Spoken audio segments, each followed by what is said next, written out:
All right, y'all, we give praise, esteem, and honor to the mighty and Kadash Alahym. In the name of Yahushua HaMashiach. We pick this up in John chapter 5, verse 39. Search the scriptures, for in them you think you have eternal life. And there they was testified me. Come to me that you might have life. I receive not honor from men, but I know you. That you have not the love of Alahym in you. I come by Abba's name, you receive me not. If another shall come in his own name, him you will receive. How can you believe which receive honor one from another, and not the honor that comes from Alahym only? Do not think that I will accuse you, the opposite, that one that accused you, even Moses, in whom you trust. Had you believed Moses, you would have believed me, for he wrote of me. But if you believe not his writing, how should you believe my words? All praise and esteem to Abba and Shemahim in the name of Yahushua. John chapter 3, verse 1. And there was a man of the Pharisees named Nicodemus, a ruler of the Yahudim.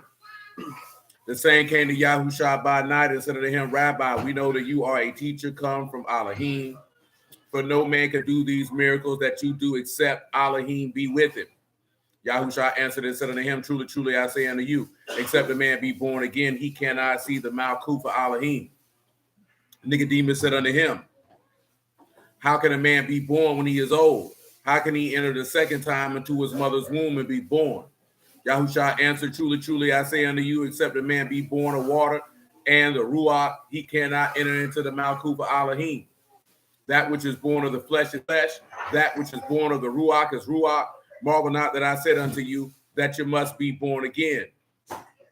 The wind blow where it list, and you hear the sound thereof. Shalom, man. But you cannot tell whence it come and where it go. So is everyone that is born of the Ruach. Nicodemus answered and said unto him, How can these things be?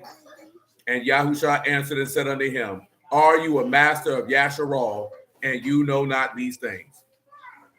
Truly, truly, I say unto you, we speak that we do know and testify that we have seen, and you receive not our witness. If I told you earthly things and you believe not, how shall you believe if I tell you things of Shemahim? Now, this is a thing that you see what he said to this man. He said, How in the world are you a master teacher and you don't know this?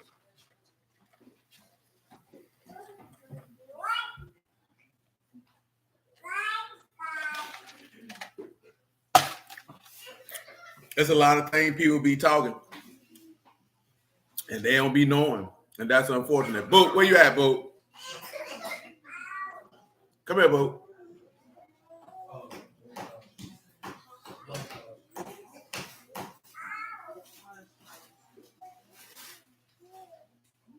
Which one you want first, Boot?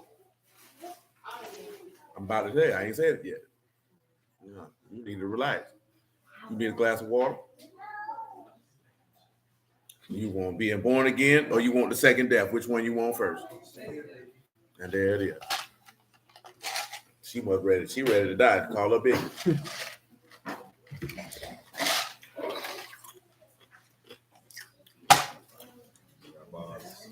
The what?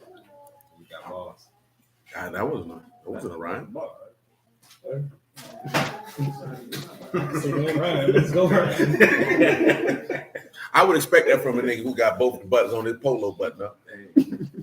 That junk don't make you hot. You don't be restricted. You know what I'm saying? That's the next step. That was funny. That boy gonna have a turtleneck in the middle of July. You know what I'm saying? Sophistication at its finest. No, it ain't. It's just ugly. You look like a turtleneck wearing nigga. You got one of your clothes. I used to. In my younger years. Your youth? Nigga, you still. How old you is right now, man? 29. Oh, that nigga got middle. He almost middle age. That nigga ain't young no more. That nigga say 29. Sure, bro. I have sweater. Shalom, man. Hey, that's the phone. There ain't much I can do about that. So with that being said, Revelation chapter 20, man. Pick it up at verse 1. Shalom, bro. And I saw Alahym come down from Shemahim, having the key of the bottomless pit and a great chain in his hand. lay hold on the serpent and the old serpent, which is the devil, and Hashatan, and bound him 1,000 years, and cast him into the bottomless pit and shut him up, and set a seal upon him that he should deceive the nations no more, till the 1,000 years should be fulfilled. And after that, he must be loosed a little season. All right. And I saw thrones, and they sat upon them, and judgment was given unto them. And the souls of them that were beheaded for the witness of Yahushua and for the word of Alahym, and which had not worshipped the beast, neither his image, neither have received mark upon their foreheads or in their hands. And they lived and reigned with Hamashiach 1,000 years. They did what? Reigned with Hamashiach 1,000 years. What else? But the rest of the dead lived not again until the 1,000 years were finished. This, the first resurrection.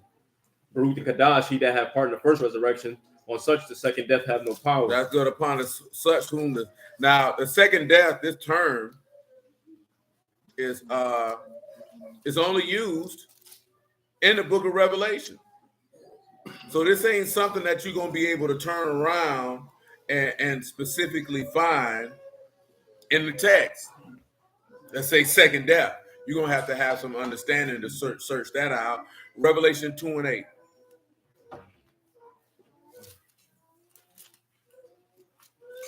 And unto the Malachim of the assembly in Smyrna write, these things saith the first and the last, which was dead and is alive. I know your works and tribulation and poverty, but you are rich, and the blasphemy of them which say they are Yahudim and are not, but the synagogues of Hashatan. Fear none of those things which you shall suffer. Behold, the devil shall cast of you into prison, that you may be tried, and you shall have tribulation 10 days. 10 what? 10 days. 10 what? 10 days. But be faithful unto what? Unto death. You're gonna have to speak loud because you got people behind you, you got people in front of you. And I will give you a crown of life. He that have an ear, let him hear with the Ruach saying to the assemblies. What he said. He that overcomes shall not be heard of the second death. Shall not be heard of the what? The second death. Of the what? The second death. The second death. One more time in Revelation 20, man. Verse 11. Revelation 20 and 11. And I saw a great white throne, and him that sat on it, from whose face the earth and Shamahim fled away, and it was found no place for them. And I saw the dead, small and great, stand before Alahym. Give me Daniel 7, man, and verse 9. You stay where you at. Go ahead. Go ahead. And I saw the dead, small and great, stand before Alahym, and the books were open. What was open? The books. What else? And another book was open, which the book of life, and the dead were judged out of those things which were written in the book. They added that book, so it's this which of life. So another book was open that was dealing strictly of the things that pertain to life. Go ahead. According to their works. They were judged what? According to what? According to their works. According to their what? To their works. We just talked about that the other day, man. You're going to get rewarded for what you do. Listen to him. And the sea gave up the dead which were in it, and death and hell delivered up the dead which were in them. And what happened? And they were judged every man according to their works. What after that? And death and hell were cast into the lake of fire. This is the second death. So pause. Now he just let you know what got cast into the lake of fire. And hell. What is hell? The grave. So death and everything that pertains to death is what was tossed in the lake of fire. And he said this is the second death. Now, listen to what he said going after that. And whosoever was not found written in the book of life was cast into the lake of fire. So if you're not in the book of life, you get cast in. So now, he said whoever name's not in the book of life get cast in. Exodus, well, give me Daniel 7 and 9 first, man. And get the lights up on YouTube if you would, please. It said, I beheld till the thrones were cast, and the ancient of days did sit, whose garment white as snow, hair, and his head like pure wool. His throne fiery flame, his wheels burning fire. A fiery steam issue came forth from before him. Thousands ministered unto him. 10,000 times 10,000 stood before him. The judgment was set and the books were open. The judgment was set and the what was open? The books were open. Now, this is the same thing Revelation is. I'm just doing this for a reason. You can get Exodus 32 and 29 while you're at it. Continue.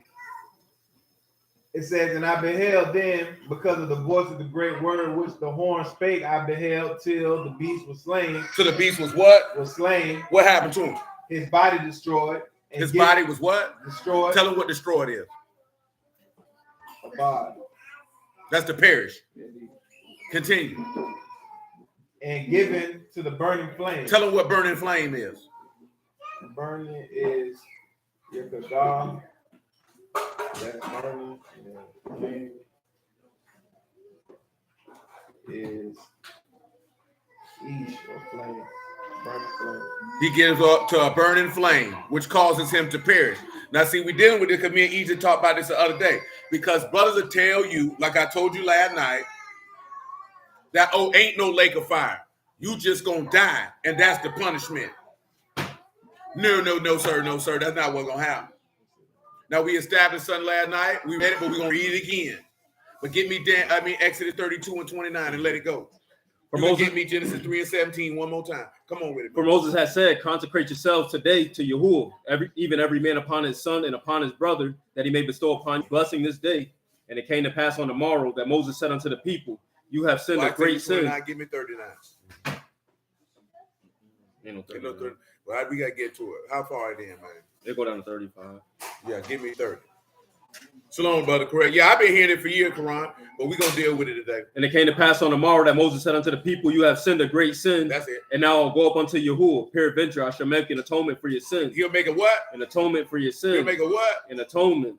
And they couldn't repent for that. Something had to be atoned for. I seen the mother say that junk again. Obedience is better than sacrifice. This is how you know people are unlearned. Yes, obedience is better than sacrifice. And the reason what that statement was is, let's just pause and let's deal with this contextually. That is correct. That is correct. And you just heard that. That the death and the grave were already destroyed before people go in the lake of fire. It's already destroyed. That's right. So they can't die. See, we get to that point. And it's to the point of what me and Ish was talking about when you see the definition of carcass in the text. But we're going to see why their carcasses would be referred to as dead. Now, of course, when you look at it with a carnal mind and you see that it's dead, then of course it would be dead. But when you have understanding, that leads to a whole nother matter. You understand? Now I forgot what I was going to ask. Give me a second. Here come back. Oh, no. The contextual aspect of this here, right? When it said obedience is better than sacrifice, what book is that in? Who made the statement? Was it Samuel? Samuel made the statement. Why did he make the statement? That's the Saul was made that sacrifice before he got there. No, Saul didn't make no sacrifice before he got there. He made the statement to Saul, but not for that. Because he didn't do what you asked him to do. He ain't killed them sheep, and he said he didn't kill the sheep so he could offer the sheep. Not because a sacrifice eliminates atonement. That's what I mean by individuals are unlearned. Because when you go to 1 Samuel 15 and you look at it, Saul was supposed to kill everyone and everything. He said he kept the best part of the sheep. Shalom, Shaul. He said he kept the best part of the sheep and cattle to sacrifice it to Yahuwah. So Samuel told him, obedience is better than sacrifice, and to obey and to hearken than the fat of rams. That has nothing to do with making an atonement. See, people take a point, conflate a point to support bad teaching. That's all that is. And since I said it, now you can read it. Go to 1 Samuel chapter 15. Give me verse 20. It's saying, Saul said unto Samuel, yea, I have obeyed the voice of you. Back it on up to 15 then, because I want you to see what he did.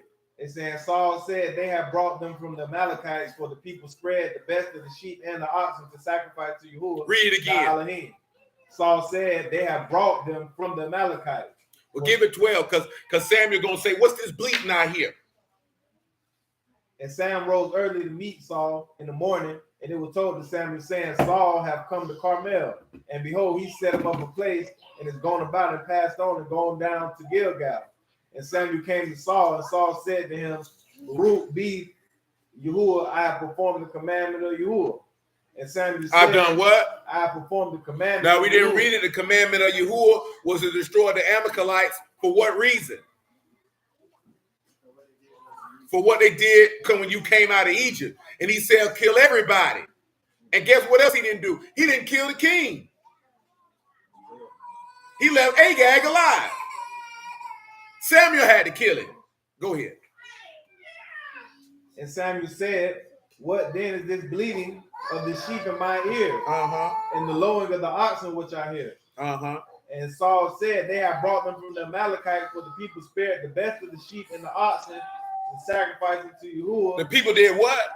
They kept the best of the sheep and the oxen and sacrificed it to Yahuwah. Keep going. And the rest we have utterly destroyed.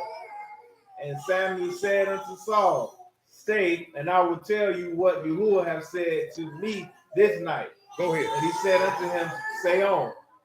And Samuel said, when you little in thy sight, you not the head of the tribe of Yasharal, and Yahuwah anointed you king over Yasharal. And Yahuwah sent thee on a journey and said, go and utterly destroy the sinners, the Amalekites. He said, go do what? Utterly destroy the sinners, the Amalekites. And what else? And fight against them till they be consumed. Till they be what? Consumed. What else? Therefore, then did you not obey the voice of Yahuwah, but you did fly upon the spoil and did evil in the sight of Yahuwah. And Saul said unto Samuel, yea, I have obeyed the voice of Yahuwah, and I have gone the way which Yahuwah sent me. He doubled down on his disobedience. And have brought Agag, the king of the Amalekites, and have utterly destroyed the Amalekites. But the people took of the spoil sheep and oxen, chief of the things which have been utterly destroyed, to sacrifice them to Yahuwah the Alahym. To sacrifice to who? Yahuwah your Alahym. He did it twice to why they took these animals. Continue, so now you'll get the context of why that statement is being made. It doesn't negate nor remove the fact that you need an atonement. And Samuel said, have Yahuwah delight in burnt offerings and sacrifices? Does he delight in what? Burnt offerings and sacrifices. I need y'all to understand something real clear, real crystal clear, right? An atonement is different than a burnt offering and a sacrifice. You must know and understand that. Tell them what burnt offering is by definition. That's olah, an ascent, a sacrifice, or going up of smoke. A sacrifice of going up in smoke. See, also too, there's a difference between an atonement and a sin offering. A sin offering and an atonement are not the same thing. Y'all do know that, right? Or do we need to go back and look at that again in case y'all don't know that? Because I need you to understand. You know you can offer a sin offering that's not an atonement. You do know that, right? You can offer a sin offering that had nothing to do with an atonement. It is exactly what it is, a sin offering. Yeah, but I ain't even talking about no sin. You can commit a sin. You got to give sin offerings on Passover. You got to give sin offerings on tabernacles. But the sacrifice on atonement, it don't lead with no sin offering. That's something totally different because the sacrifice on atonement is for purging and reconciliation. A sin offering is not, it's not the same. Now go ahead, tell them what a burnt offering was. That atonement offering going to the throne of Alahym. Yeah, you do that. I mean, depending on which sacrifice it is, you can offer a sin offering at the altar. But see, you know what I'm talking about? I was saying going inside the Kadash of the Kadash. Yeah. But I'm talking about technical terms. Because that's when we get into the actual ministry that is different. I'm talking about the technical terms. Because you can offer a sin offering and it don't be Day of Atonement. Yeah. But you can't offer an atonement but on the Day of Atonement. And that's why when we seen in Exodus 32, what did Moses say? Let me go up and do what? Make an atonement for you. He didn't bring no bull and no goat. What did he offer? He offered his life.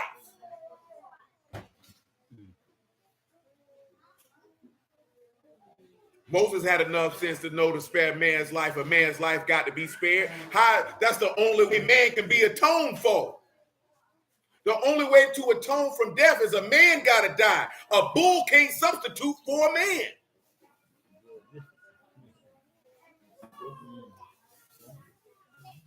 And hold on. This is important when we get to the second death because that's the only way Adam's sin can be atoned for. Which is why you're going to have to go to hell because you already had the curse of Adam on your head. We talked about that briefly last night. You already had that on your head. And as Quran pointed out, he just mentioned it earlier, then we were going to go to, you already seen it. What went in the grave first, in lake of fire first? Death and the grave. So if you've been resurrected, nigga, you are alive. You already read it in Revelation 20. You are alive. You going in alive with an eternal body that will be tormented forever. And that's the second death. They don't want to deal with that. They don't want to talk about that. That's that Christian stuff. Crystallize these nuts in your mouth. You know what I'm talking about? That's what you do. Go ahead, man. What verse you in?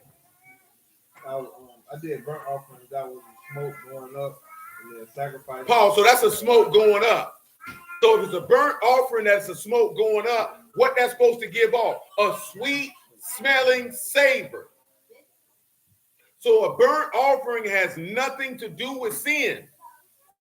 A burnt offering is an offering to Yahuwah of your own free will. Ain't got nothing to do with sin. What's the other one? Sacrifice. It should be zabak, if my memory serves me correctly. Yeah, a slaughter, a flesh of an animal, a victim of the act. So this is a slaughter of an animal. Has nothing to do with sin. You know why? Because you give a sacrifice when a baby born. And ain't that what you do? Don't you give a specific sacrifice for a male child? Don't you give specific sacrifices for a female child? Don't you give sacrifices if you're cleansed from leprosy? Come on, man. We're supposed to be better than that. You can't say you know the law and then you don't know it. Continue. 1 Samuel 15, verse what? 22. Verse 22. It says, and Samuel said, have you delight in burnt offerings and sacrifices? Now you know why Samuel said that. As in obeying the voice of Yahuwah? Because Saul didn't do what Yahuwah told him to do. He told him, kill everybody and everything. He said, we kept the best part to sacrifice it to you. Nigga, I didn't want it. Go ahead. It says, behold, to obey is better than sacrifice. Uh-huh. To hearken than the fat of ram. Uh-huh. So to obey is better than to bring me a zabak. Not a kafar. Not an atonement, not a reconciliation, but a slaughter. I didn't want you to bring me no animals to slaughter. I wanted you to do what I said.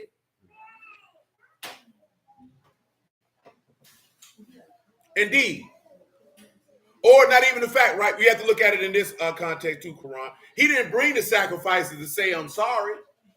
He brought the sacrifices because I wanted to get this to Yahuwah. But that's not what I wanted. Remember, every sacrifice is not necessarily for sin. You know what I'm saying? You have free will offerings. That ain't got peace off. That ain't got nothing to do with sin. Y'all remember the definition of peace offering in Hebrew?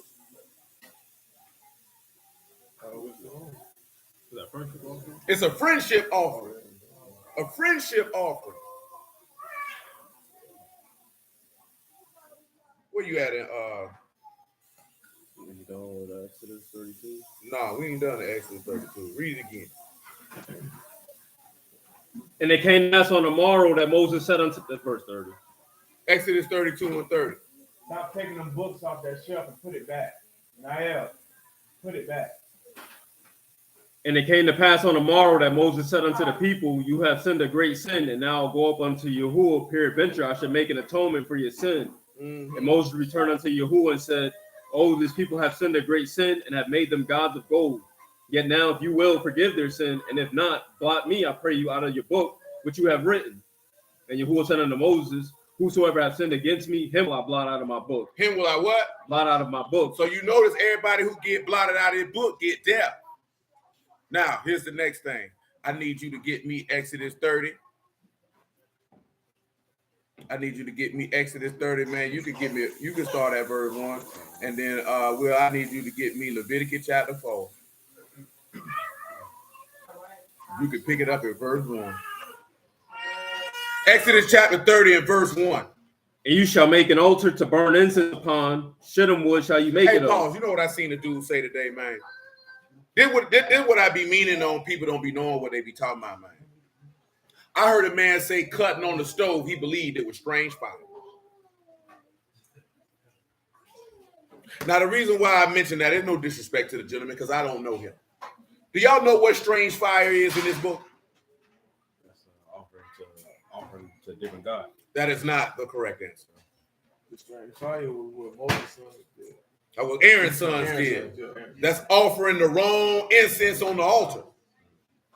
They ain't got nothing with your microwave because they were talking about an air fryer, and one of the ladies kept referencing that an air fryer is causes cancer and it's banned in California. You know what I'm talking about? You know what I'm saying? Somebody said there's some type of plastic coating at the bottom of it that puts out forever chemicals. Forever chemicals are what they call it. And that meaning that they're chemicals that once they enter into your body, they will be with you forever. And they're known to cause cancer. You know, Bruce like to research everything, go back and forth about whatever case may be. And I ain't saying the people wrong because I ain't had time to look into none of that. You know what I'm saying? But that's not the point. Dude was talking about I'm nervous about a gas stove or an electric stove because Yahuwah this, that, here and stuff being man-made. You know what I'm saying? And I'm like, niggas said strange fire, bro. That showed me that these niggas are grossly unlearned, bro. Now you got Quran here, who is not an Abarim by the flesh, and he knows that that's an incorrect incense offering. I say that because you got dudes who sit around and say they study the book all day long, and then get on the internet and say jackassery like that. And say cutting on a electric or gas stove is strange fire.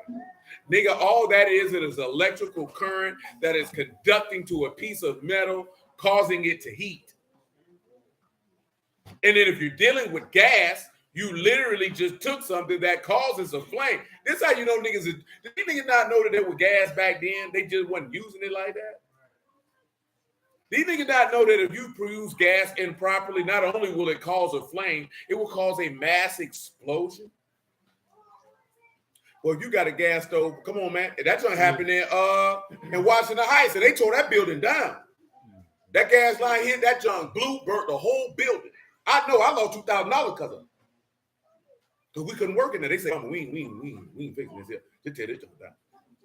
You know what I'm saying?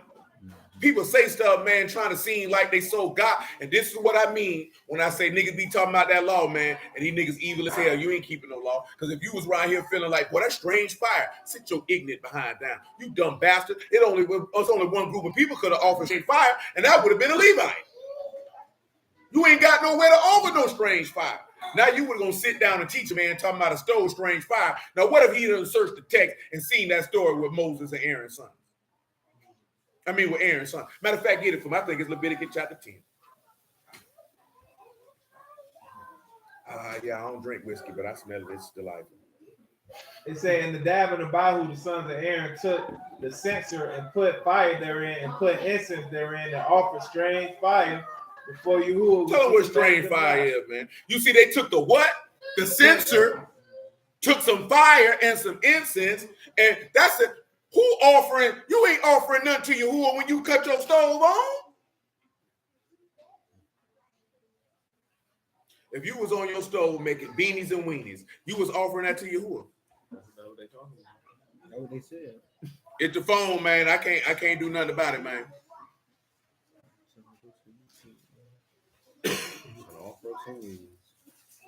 I'm offering up baked beans and glizzies to the Lord. She ain't got the Paul shoe. David brought the topic glizzies to the Lord. You know, I ain't went through that man. I had done. I've been sitting on that for about almost a decade. I'm dead serious. You know what I'm saying? Just never got around to it. Or what that meant when David had brought them glizzies. Or the foreskin of the glizzy. That ain't the best part of it. Nah, it's the part that needed to go away, and it went. Come on, man. That's strange, Zer. That is foreign, strange, profane, to commit adultery. So this is profane flames. Continue. And then fire is, it's the same as the other one, burning. It say before Yahuwah, which he commanded them not, and there went out fire from Yahuwah and devoured them, and they died before Yahuwah. So that's what offering strange fire is, man. Offering strange incense on the altar of Yahuwah. You can't offer strange fire at the house. If you burn the incense in your living room, you can't offer strange fire because you can't offer to Yahuwah. You ain't got an altar to offer it to. Come on, man. Exodus 30:1. And you shall make an altar to burn incense upon. Shittim wood shall you make it. A cubit the length thereof, and a cubit the breadth thereof. Foursquare shall it be, and 2 cubits the height thereof. The horns notice thereof, that this altar, so if unless you gonna make that in your living room and say this is the sanctuary of Yahuwah, and you the high priest, you got a problem, because that's the other key thing. Aaron's sons were high priests. They're the only people who could offer incense on the altar. You couldn't do it. Go ahead, man. the horns thereof of the same, and you shall overlay it with pure gold, and the top thereof and the sides thereof round about, and the horns thereof you shall make it unto a crown of gold round about, and 2 golden rings shall you make to it under the crown of it, by the 2 corners thereof. Upon the 2 sides of it shall you make. That's right. And they shall be for places for the staves to bear it withal. And you shall make the staves of shittim wood and overlay them with gold. And you shall put it before the veil that is by the ark of the testimony. You should put it where? By the ark of the testimony. So what that mean the altar at, y'all? It's in the Kadash of the Kadash. So that means who the only person could go in there? Okay, come on. Before the mercy seat that is over the testimony. Before the who? The mercy seat. So what that is? That's the throne of God. Come on, God bless, Brother Langford. I will meet with you, and Aaron shall burn thereon sweet incense every morning. He'll burn what? Sweet incense every morning. He'll burn what? Sweet incense every morning. When he dressed the lamps, he shall burn incense upon it. And when Aaron light the lamps at even, he shall burn incense upon it, a perpetual incense before Yahuwah throughout your generation. You shall offer no what? Strange incense You thereon. shall offer no what? Strange incense thereon. Or thereon, and no what? Burnt sacrifice. Tell them what a burnt sacrifice is. It's the same thing. That's that olah, a whole burnt offering and a scent. Well, tell them what a meat offering is. That's the next thing he mentioned. That's minka, gift, a tribute, offering, a present, an oblation, sacrifice. So a meat offering is a present or a gift to God. Now tell them what a drink offering is. That's in the sect, a drink offering, libation, molten image, something poured out. Notice this here, right? I'm gonna do it. Because niggas be talking about this track all the time. Give me Matthew 26 and 25, man. Bump that jump. Give me number 28, man. Go to the one for Passover. Let him read the one for Passover before you read what you got, man. Number 28, tell me what verse it is. It might be verse 1. Yeah. Numbers 28 and 1. And Yahuwah spake unto Moses, saying, command the children of Yasharal and say unto them, my offering, my bread for my sacrifices made by fire, a sweet savor unto me shall you observe to offer unto me in their due season. You shall say unto them, this the offering made by fire, which shall offer unto Yahuwah, 2 lambs of the first year without spot, day by day, a continual burnt offering. And 1 lamb shall you offer in the morning, and the other lamb shall you offer at even. That's right. And 1/10 of an ephah flour for a meat offering, mingled with the 4th part of a hin of beaten oil. Continual burnt offering, which is ordained in Mount Sinai for a sweet savor, a sacrifice made by fire unto Yahuwah. Sacrifice made by what? By fire. See how that's a burnt offering? That's a sweet smelling savor. Come on. And the drink offering thereof. The who? The drink offering thereof. Go ahead. The 4th of a hin for the 1 lamb. And the Kadash shall you cause the strong wine to be poured unto Yahuwah. A drink offering. And the other lamb shall you offer at even as the meat offering of the morning. And as the drink offering thereof you shall offer a sacrifice made by fire of a sweet savor unto Yahuwah. That's right, Brother Langford. And on the Shabbat day, 2 lambs of the first year without spot, and 2/10 deals of flour, a meat offering mingled with oil, and the drink offering thereof. The burnt offering of every Shabbat, besides a continual burnt offering and his drink offering. And in the beginning of your months, you shall offer a burnt offering unto Yahuwah. Get straight to Passover. And then the 14th day of the first month is the Passover of Yahuwah. The 15th day of the month of the feast, 7 days shall unleavened bread be eaten. The first day, a Kadash convocation, you shall do no manner of servile work, but you shall offer a sacrifice made by fire, a burnt offering unto Yahuwah. 2 young bullocks and 1 ram and 7 lambs of the first year, they shall be unto you without blemish. Their meat offering, flour mingled with oil. 3/10 deals shall you offer for a bullock, and 2/10 deals for a ram. That's right. A several 10 deals shall you offer for every lamb throughout the 7 lambs. Mm-hmm. 1 goat, a sin offering to make an atonement for you. Hold on, to make a what? An atonement for you. So you gotta, because niggas say, how is he atonement on Passover? Ain't that what they like to say? What did he just say they go before? An atonement, a sin offering. Tell them what atonement and sin offering is, man. That's what niggas like to say. How can he be an atonement, right? Sin offering is to all a sinful sin offering, a purifying. So this offering is for purifying other people. Oh my Lord, ain't we about to read this man finna say that unless we read earlier that unless you be born of the water and ruach, you can't do what? That means you gotta be pure. And then that. See, this is what I mean by people say they don't know the law. I'm gonna tell y'all how bad a lot of brews is dealing with the word, man. I'm gonna tell you how bad they is. Y'all know the only place they think the stuff about Passover is mentioned at? Just in Exodus 12. That's the only place they think it mentioned that. These damn fools don't know it's in Numbers 28. These damn fools don't know it's in Leviticus 23. Well, they do know Leviticus 23. And these damn fools don't realize it's in Deuteronomy 16. But more importantly, the detailed giving of the offerings is explicitly laid out in Numbers 28 for every feast day. Now he said give a goat. You know why that's important? Because what get offered on atonement for the atonement of the people? Goat. Go ahead, man.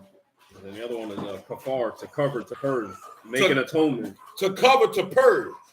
So he say offer that form. This is how we know that he is the Lamb to take away the sins of the world, because the law called for it. To reconcile, to forgive, to be merciful, to pardon, to purge away. Come on, man. And what we read last night in Daniel 9, it said this man came to do, to make an end to sins, to seal up the transgression, and to make reconciliation for iniquity. That's what it said, right? And then he would confirm it in the midst of the what? So that means he lined up with the law. But these boys don't know the law. Not like they say they do. Go ahead, man. You shall offer these besides the burnt offering in the morning, which is a continual burnt offering. After this manner, you shall offer daily throughout the 7 days. So you're supposed to offer this throughout the 7 days. The meat of the sacrifice made by fire, sweet savor unto Yahuwah. It shall be offered beside a continual burnt offering and its drink offering. And on the 7th day, you shall have a Kadash convocation. You shall do no servile work. That's right, Brother Langford. After that, in the first one. You want me to keep going? No. You notice he mentioned meat offering, drink offering, and things of that sort. Now read Matthew 26. Them boys said that volume bad. I can't help it. I can't help it. So, link already up there.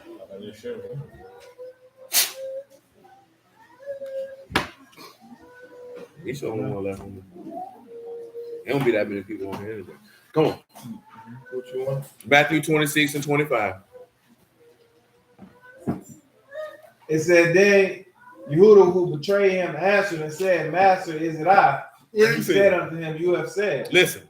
And as they were eating, Yahushua took bread and broke it and brake it and gave it to the disciples and said, take, eat, this is my body. And he took the cup and gave thanks and gave to them, saying, drink ye all of it. For this is my blood of the New Testament, which is shed for many for the remission of sin. But I say unto you that I will not drink henceforth of this fruit of the vine until that day. That's good. You see how he said when he told him to drink that, take that cup, that was a drink offering made to Yahuwah. You don't realize when they pierced him on the side and the blood came out, that was a drink offering to Yahuwah. You don't realize when he say, take, this is my body, that's showing you that this is the sin offering, because this is for the pardon of reconciliation of atonement. He boy bad with the text, man. He boy trash, man. Trash with it, man. You know what I'm saying? On a Facebook or on this, that, and the third, you're not going to have these conversations with these people. You've been on Clubhouse, but ain't nobody finna argue with you, man. You finished Exodus 30, you ain't finished. I need you to read verse 9 because we were just looking at Paul. I mentioned that to you. Read verse 9, Exodus 30. You shall offer no strange incense thereon, nor burnt sacrifice, nor meat offering, neither shall you pour drink offering thereon. And Aaron shall make an atonement upon the horns of it once in a year. He'll make the atonement upon the horns when? Once in a year. Once in a what? In a year, with the blood of the sin offering of atonements. Once in the year shall he make atonement upon it throughout your generations. It most kadash unto Yahuwah. So there has to be an atonement made throughout your generations. Give me Leviticus 4. I didn't need you to see that 4 and 1. I didn't need you to see that there's sin offerings that are not atonements, but there's an atonement that is a sin offering. It said, you was speaking to Moses, saying, speaking to the children of Yasharal, saying, if a soul that sinned through ignorance Praise the commandments of Yahuwah, which ought not to be done, and shall against them do them. That's right, brother. The priest that is anointed do sin according to the sin of the people. See, Paul, I want you to understand.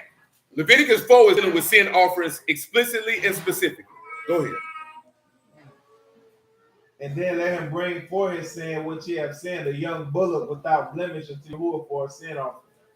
And he shall bring the bullock unto the door of the tabernacle of the congregation before Yahuwah, and shall lay his hand upon the bullock's head and kill the bullock before Yahuwah. Now notice, right, what he started in verse 2. This is a sin that a man has done through what?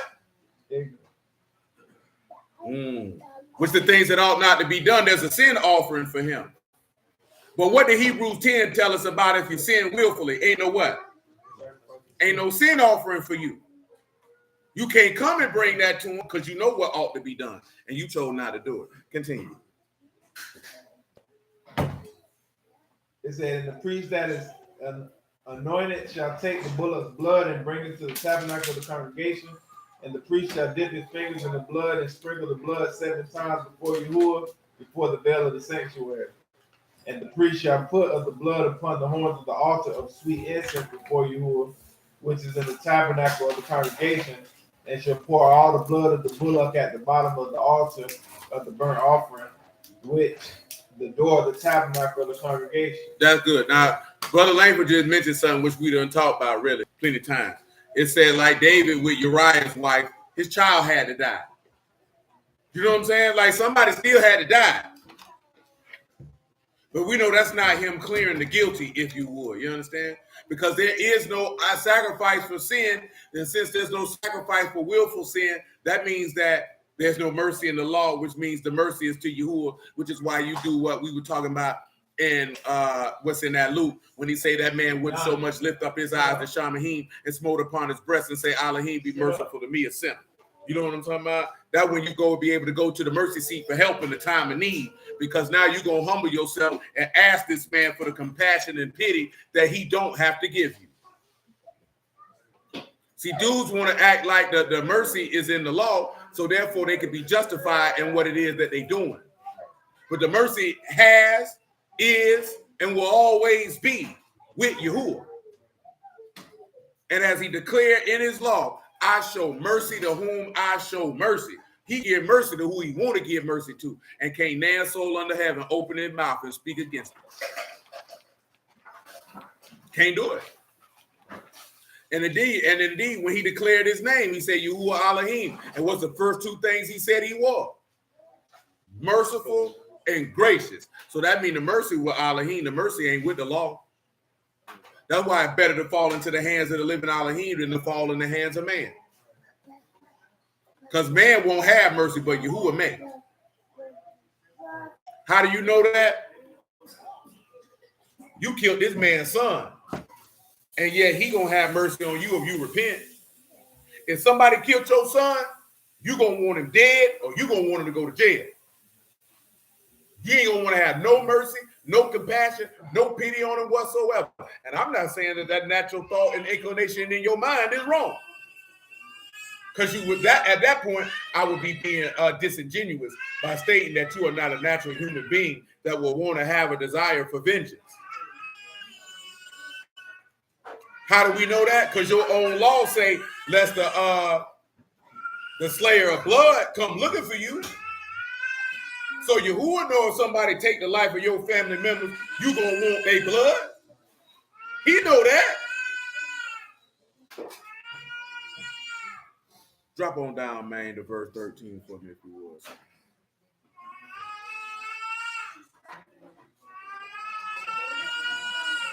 It's saying that the whole congregation of Yasharal sinned through ignorance, and the thing be hid from the eyes of the assembly, and they have done of any commandments of Yahuwah which should not be done, and are guilty.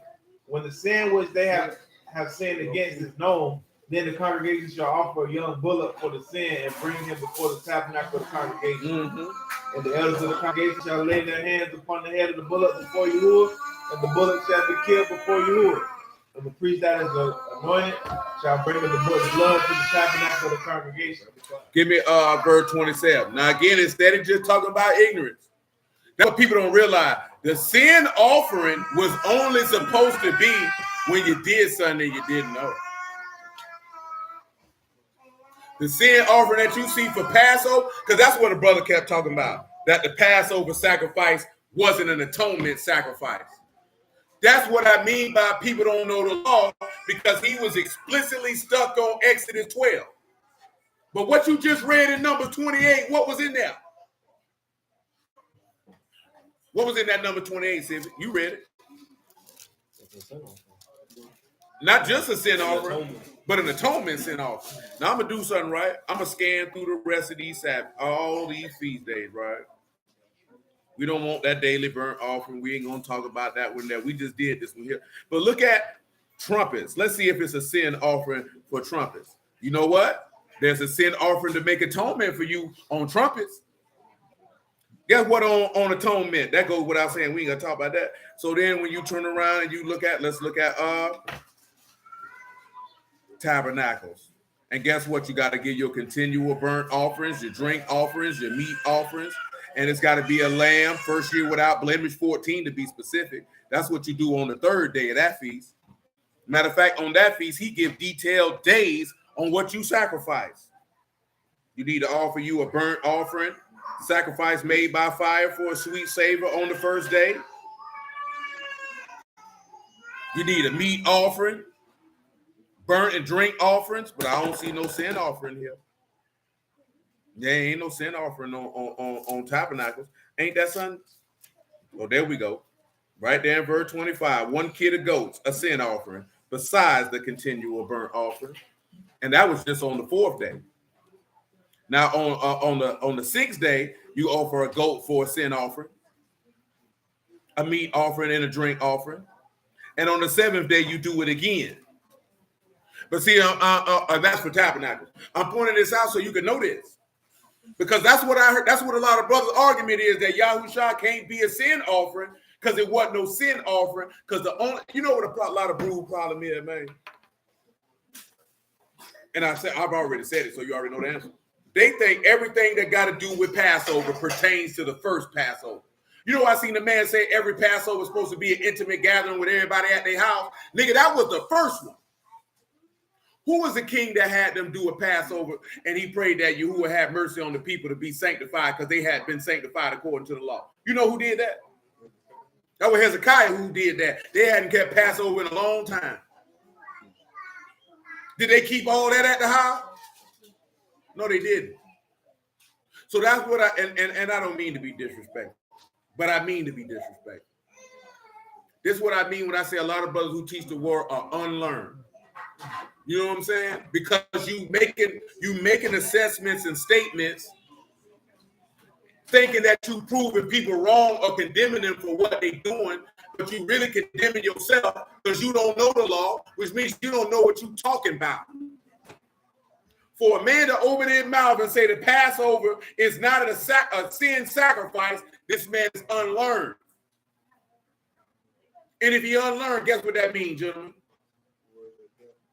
That means God ain't with him. What you living into him for? Now, I say this to say for this point. How you miss that?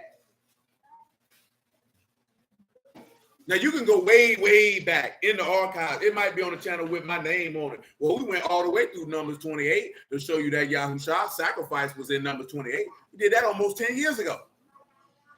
We been did that. Most of y'all wasn't here for it. You know what I'm saying? But that's been done.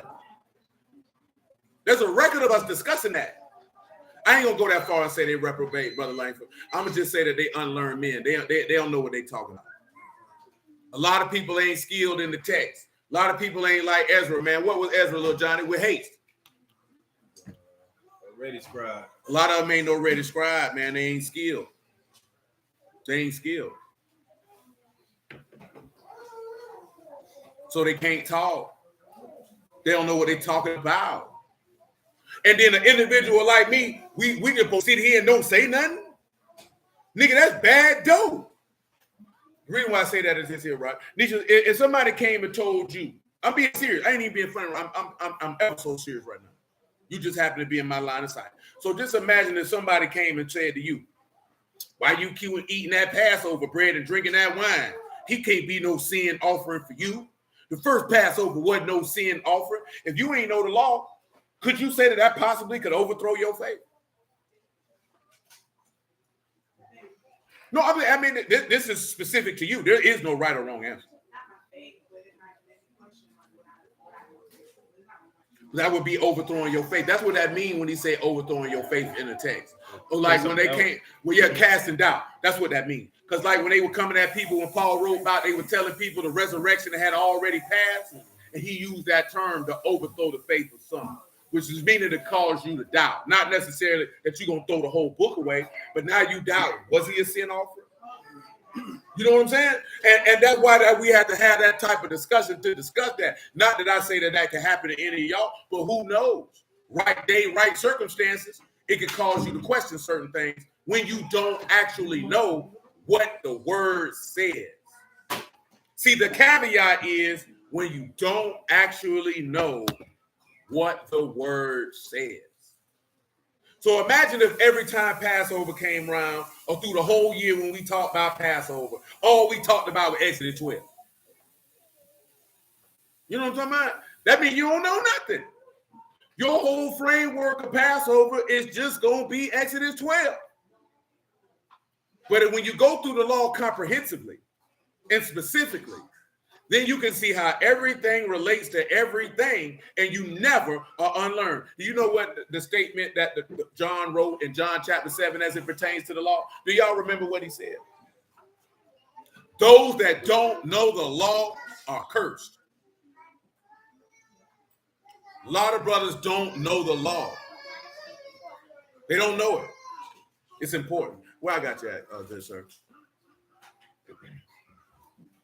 I was in the middle before. Yeah. Where you at, good sir? That's what I figured. Continue in verse 26, 27, if you would.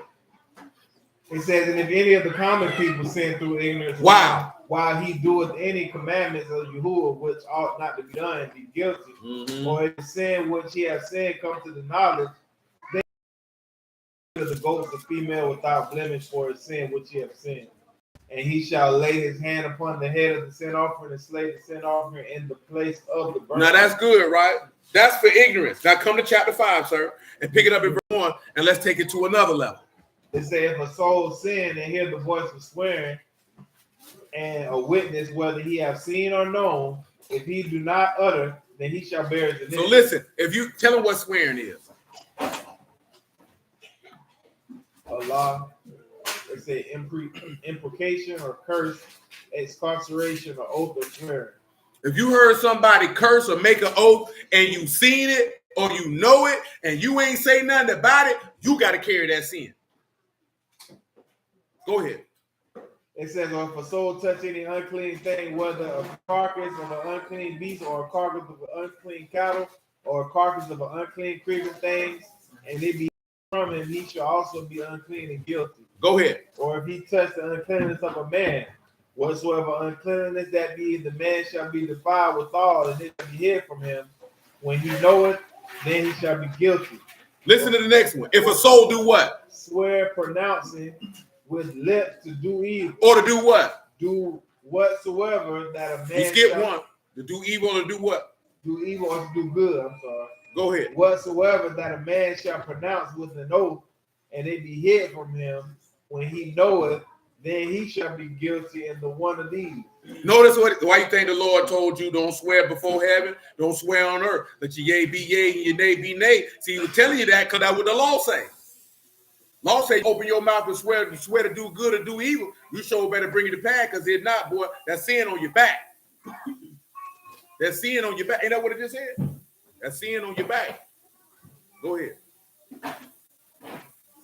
It says, and it shall be when he shall be guilty in one of these that he shall confess that he sinned in that, and he shall bring his trespass offering to Yahuwah for his sin which he hath sinned. Tell her what a trespass offering is.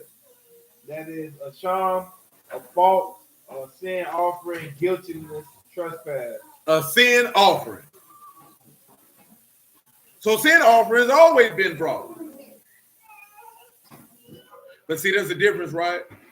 You've seen a sin offering for atonement just on 2 feast days. Which 2 of them were what? I thought you just said on Well, 3. Excuse me. Passover. Tabernacle and Atonement. No, Tabernacle, you had a sin offering, but it wasn't for an atonement. It was trumpet. Now, ain't that something? Now, they didn't mention in first fruits. Guess what? I skipped over that, and that's my bad. And you got a kid of goats to make an atonement for you for Pentecost. So again, individuals would be talking and they'd be wrong. Why did we go through all that? Because man needed some reconciliation and atonement for sin. Because guess what? Give me Romans 5, man.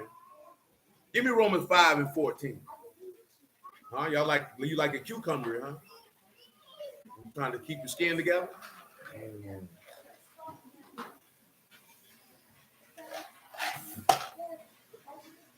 Romans 5 and 14, listen to it. Nevertheless, death reigned from Adam to Moses. Nevertheless, death reigned from who? Adam to Moses. From who? Adam to Moses. Get Genesis 3 and 17. Come on. Even over them that had sinned after the similitude of Adam. Had not sinned after the similitude of Adam. You know, when you were born, you had a sin. You were guilty of a sin of ignorance, even though you ain't know what sin you committed just on the simple fact that you were born, because nigga, you died. Go ahead. Who is the figure of him that was to come. Mm-hmm. But not as the offense, so also is the free gift. The free what? The free gift. Listen to it. For through the offense of one, many be dead. It's through the offense of one, many be what? Dead. Many be what? Dead. Many be what? Many be dead. Okay.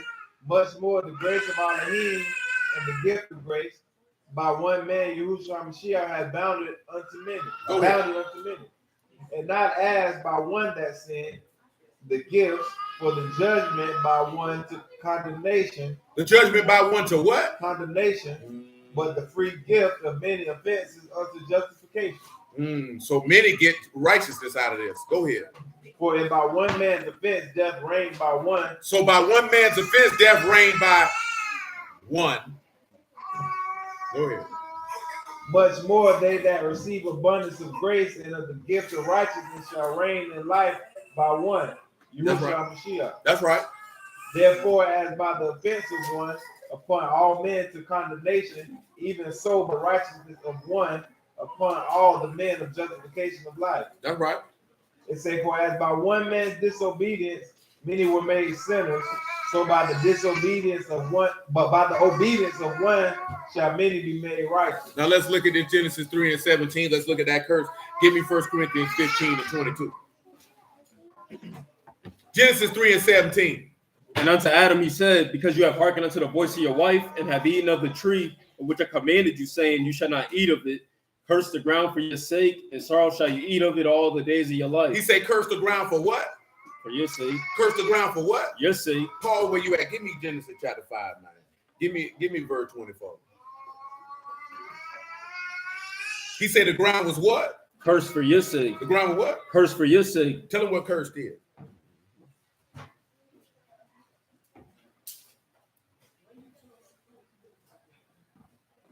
That's arar, to curse, to execrate, to bitterly curse. Y'all know what extricate means? Because I don't. We'll have to look it up. You looking like, you don't know a word. Nigga, I am not a human vocabulary. I'm not a human dictionary, I should say. So you can't point at me. That is to feel or express a great loathing for. That means to have a great disgust. So when he cursed the ground, that means Yahuwah was disgusted with man. That's tough. That's real tough. That's harsh. Say the least. Genesis 5:24. It said Enoch walked with Alahym, and he not, for Alahym took him. And Methuselah lived 108 and 7 Just drop years. down to Lamech, because I thought that was lower. And begat Lamech. Okay, that was next. Go ahead. It said Methuselah lived after he begat Lamech 782 years and begat sons and daughters. All the days of Methuselah were 969 years, and he died. Lamech lived 182 years and begat a son, and he called his name Noah. Called his name who? Noah. Called his name who? Noah. What did that mean? Saying, this shall comfort us concerning our work and toil of our hands because of the ground which you have cursed. So Noah means to comfort the ground that Alahym is cursed. So that means he was letting you know that I am coming with some comfort. Tell him what comfort is. Some of y'all look like y'all like drink Southern Comfort. You were drinking Southern Comfort, Shayla? You got a Southern Comfort hat on. It says to calm, to console. To what? Console. To avenge. To be sorry. To avenge. To be sorry. So he gonna have compassion on the ground that he cursed. See, there's an element for a second birth or a second life in that statement. See, Noah's supposed to be representative of the Ruach HaKodesh, and we'll probably get to that in a little bit. Maybe not when I say a little bit, meaning not today or in the immediate future. Could be later today. I can't even say later today because when we come back, it'll be dark, so it'll be the next day. You know what I'm talking about? Little elbow. Little elbow.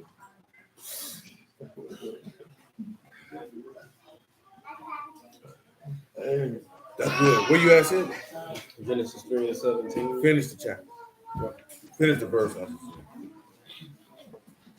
Oh, I finished it. I'm at 18. Nah, you ain't finished. Because I stopped you at the ground which you cursed. Genesis 3:17. Start from the top. Leah.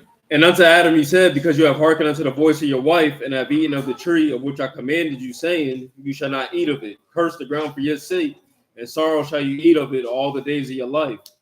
Thorns and thistles shall it bring forth to you, and you shall eat the herb of the field. And the sweat of your face shall you eat bread. For dust.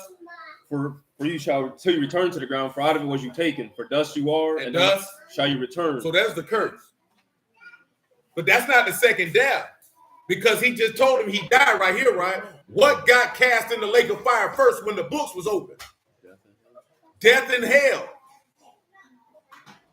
So no, this second death ain't you being asleep and you separated from the Lord. You's a damn fool. And you lying to people telling them that. You stupid. Some people are like, you can't call her. I call that nigga stupid. Well, I can say a strong confidence that if Yahushua was on this earth in the flesh, hearing a lot of the stuff that these niggas be teaching, that he would look them dead in the face and tell them that they stupid. You know what I'm talking about? I say that with a strong level of confidence. Because I know he fool where he looked at them Sadducees and Pharisees and said, you do not know what you talking about. You know what I'm saying? Shoot, it's the same. Calling somebody a fool is calling them stupid. That man say you do err, not knowing the power of Alahym, nor the script. That's what he told him. Come on, man. That man say, woe unto you scribes and Pharisees, hypocrites. That man called them unfaithful. You don't think he was going to walk around here and tell him, boy, you know you good and stupid for that. That's what you selling. Don't you understand that man to look at a lot of these boys and be like, boy, I don't remember hiring none of y'all. How long y'all been working for me? Because, boy, I don't know you. Didn't he say that in that Matthew 7? We did many wonderful works in your name. We prophesied in your name. He like, boy, I don't know you, boy. Boy, I done paid a lot of people. Niggas come get their check every Saturday. They come see me and get paid. Boy, I ain't never seen you on my payroll. I ain't never handed you no check. Y'all have mercy on this soul. Y'all know what I'm finna tell. Well, me and brother Golden used to trip on it all the time. Well, you cannot go to McDonald's and start dropping fries and expect to get a paycheck on Friday. Some of y'all ain't never experienced this here before. because you don't work outside in the street or work in the hood more specifically. But if you've been working in the hood, you ever had a smoker come up and want to try to start working, trying to light this here because he thinking you're going to hit him off with a couple dollars because he volunteered his services? Nigga, I didn't tell you to do that. Now he looking at you, you going to hit me off, homeboy. I had bad that up for you. No, I ain't talking about in the neighborhood. I'm talking about if you out working, you actually doing some work, and they pull up on you. I done had it happen. You know what I'm saying? Like, boy, y'all need some help, boy? No, we good. You sure, man? Y'all need some help? No, we straight, bro. I got 4 niggas out here right now. Boy, some of them will start working, hoping you'll hit them off with a 5 or a 10 piece.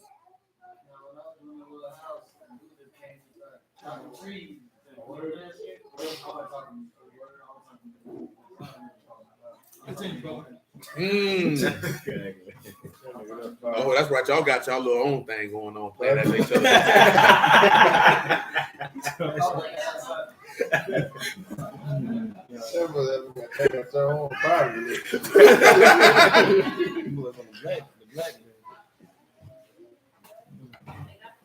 That's right, Mother Sharona say talk about the leaven of the Pharisees. That's leaven to the third power. Who you telling?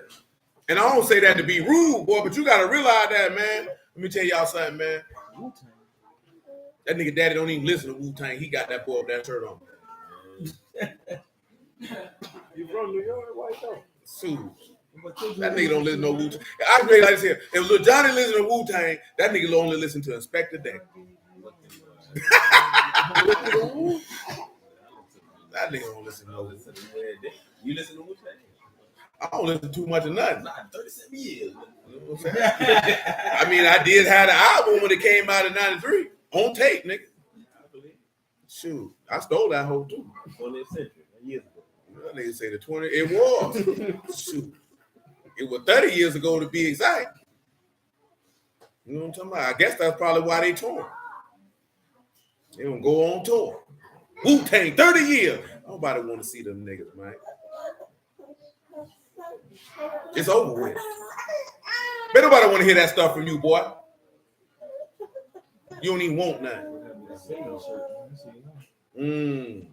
I'm surprised you ain't get the one with Ric Flair. That's what they like to do with the Ric Flair shirt. Put the Wu in the tank. They don't be caring. They try to sell some merch. You know what I'm saying? Where you at, man? I had Genesis. Yeah, we good with that. I need 1 Corinthians 15 and 22 though. Noah, you are not comforting. You're not comforting anyone. You want me to finish off Genesis 3? No. That's all I wanted was to show that you're going to die from the law. Matter of fact, before you read 1 Corinthians 15 and 22, I need Ezekiel 18 and 1.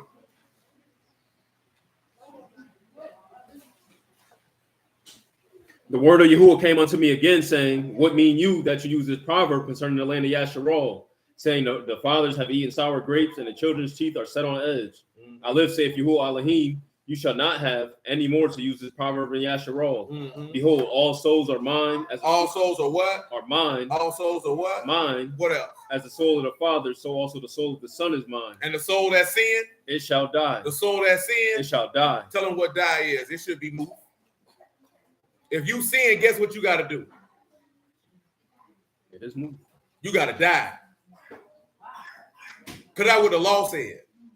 That's the first death. That ain't the second death. That's the first death. He said, blessed are those that overcome, and you won't have be partakers of the second death. Ain't that what Revelation 2 said? So going to the grave is the first death. This is indisputable. But just because we've read it so far this week, I'm going to read it again because I don't care.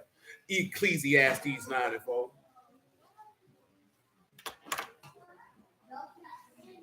Is it 9 and 4? 9 and 4. It says, for to him that is joined to all the living, there is hope. For a living dog is better than a dead lion. For the living knoweth that he shall die. The living know what? That he shall die. The living know what? The living know that she shall die. What else? But the dead know not anything. So how the dead gonna get a punishment if they don't know nothing? How is he gonna open up the books and judge them if they did? They don't know nothing. Come on. Neither have they any more reward, for the memory of them is forgotten. The memory of them is what? Forgotten. So if they dead, the memory is forgotten. I guess they forgotten in heaven too. Come on. Also their love and their hatred and their envy is now perished. Neither have they any more portion forever in any that is done under the sun.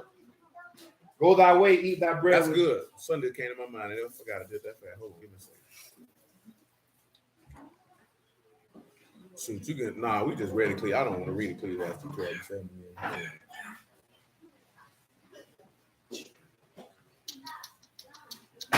I ain't just in my brain. Nevertheless, give me the 1 Corinthians 15 and 22. It says, for as in Adam all die, even so in For as in Adam who what? And Adam all die. And Adam all what? Die. Now back it up. Give me verse 15. Sure. 1 Corinthians 15 and 15. It says, yea, and we found false witnesses of Alahym, because we have testified of Alahym that he has raised up the Mashiach, whom he raised not up, if it so be that the dead rise not. If the dead rise not. For if the dead rise not, then is not the Mashiach raised. And if the Mashiach not be raised, your faith is vain. Your faith is what? It's vain. It's what? It's vain. Come on. And you are yet in your sin. You yet in your what? Your sin. That's why it's important he rose from the dead. That's why you got to be born again. Because if you're not born again, then you partake of the second death, which means you still in your sins. See, we can't have talking about it's a gift of eternal life, and then for sinners, it ain't nothing for them. He just sleep. So sleeping behind out of here. Go ahead.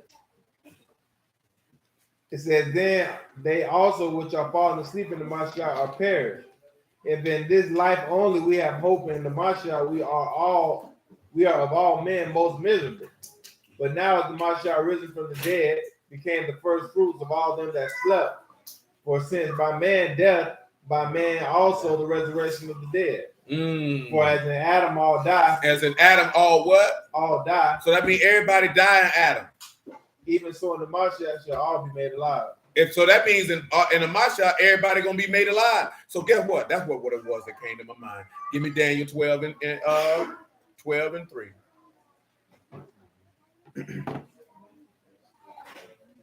And they that be wise shall shine as the brightness of the firmament, and they that turn Daniel 12 and 2. And many of them that sleep in the dust of the earth shall awake. Many of them that what? That sleep in the dust of the earth. Tell them what sleep is. Yashin, that is sleeping. Asleep. Go ahead. They sleeping in the dust of the earth, which means they where? In grave. Listen to them. Some to everlasting life. Some to what? Oh, they shall awake. Some to everlasting life. Tell them what awake means. That's coots, to awake, to wake up. So they was asleep. He gonna wake them up. Now see, pause. Stay where you at. I'm gonna read you John 5.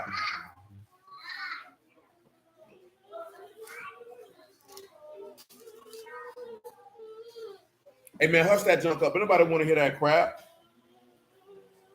John 5 and 21. For as Abba have raised up the dead and make alive, even so the Son make alive whom he will.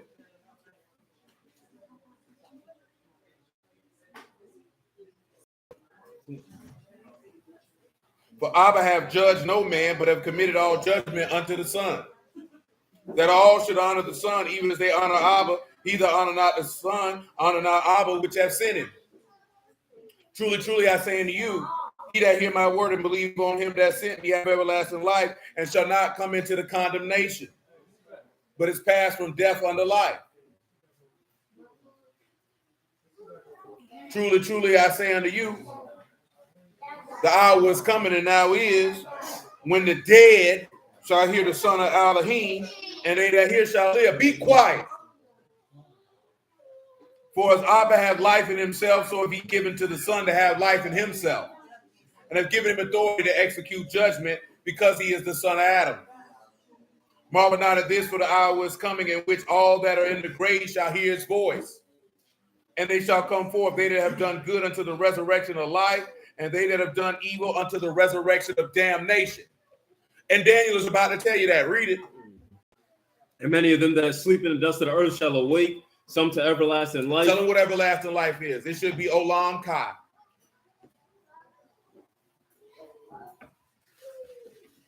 Everlasting is Olam, long duration, forever, everlasting. And then life is Kai, living, alive. So you'll have a forever life and everlasting shame and contempt. But it's just everlasting contempt. You just heard what everlasting is. It's Olam. What is contempt?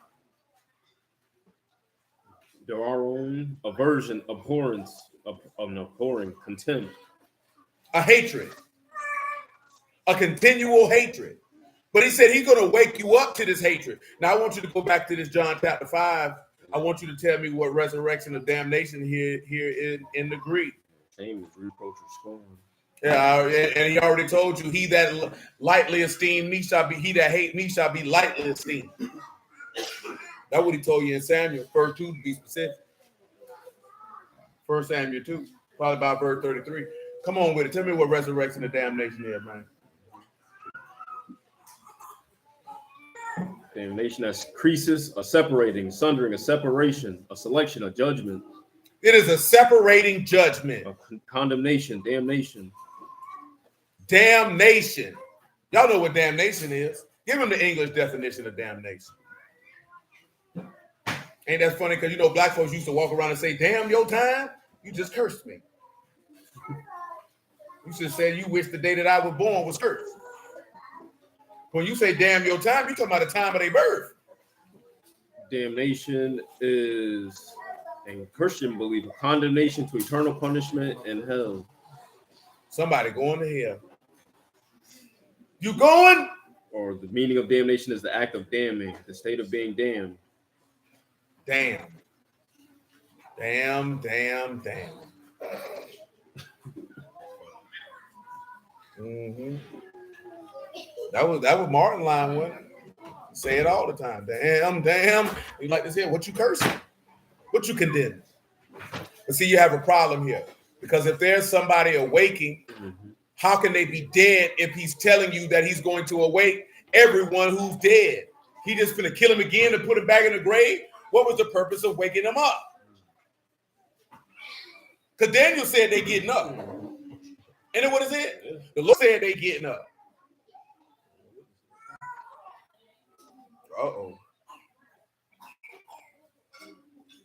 I guess you know what they about, I guess you know what we have to say here, don't you, Lil Johnny?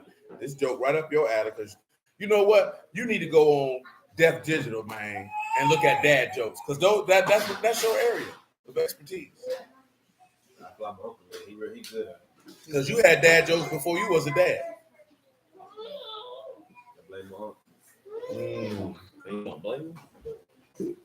Yeah, he blaming him because he didn't give him good material on his jokes to start with. He got high quality stuff, though. You know what I'm saying? But you know what it is, right? What we got to say, Houston? We have a problem. You see the blind man on the corner? He ain't see you. You know what was a better dad joke is the one I heard on the one I just was looking at. A nigga say, you know what the librarian said to the guy holding the book?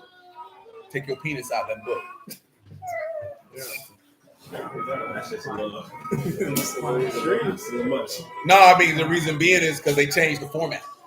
So they act like they're in the library, and instead of just niggas laughing if you get a point, everybody at the table has to keep their laughing. You know what I'm saying?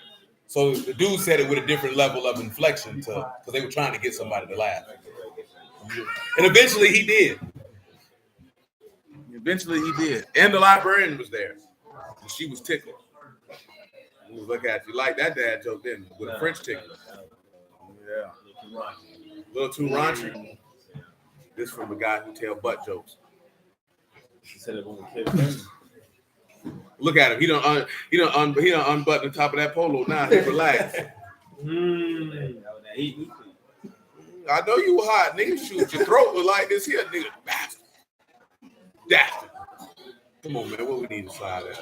We're gonna get ready to get off here anyway. Go with the Daniel 12.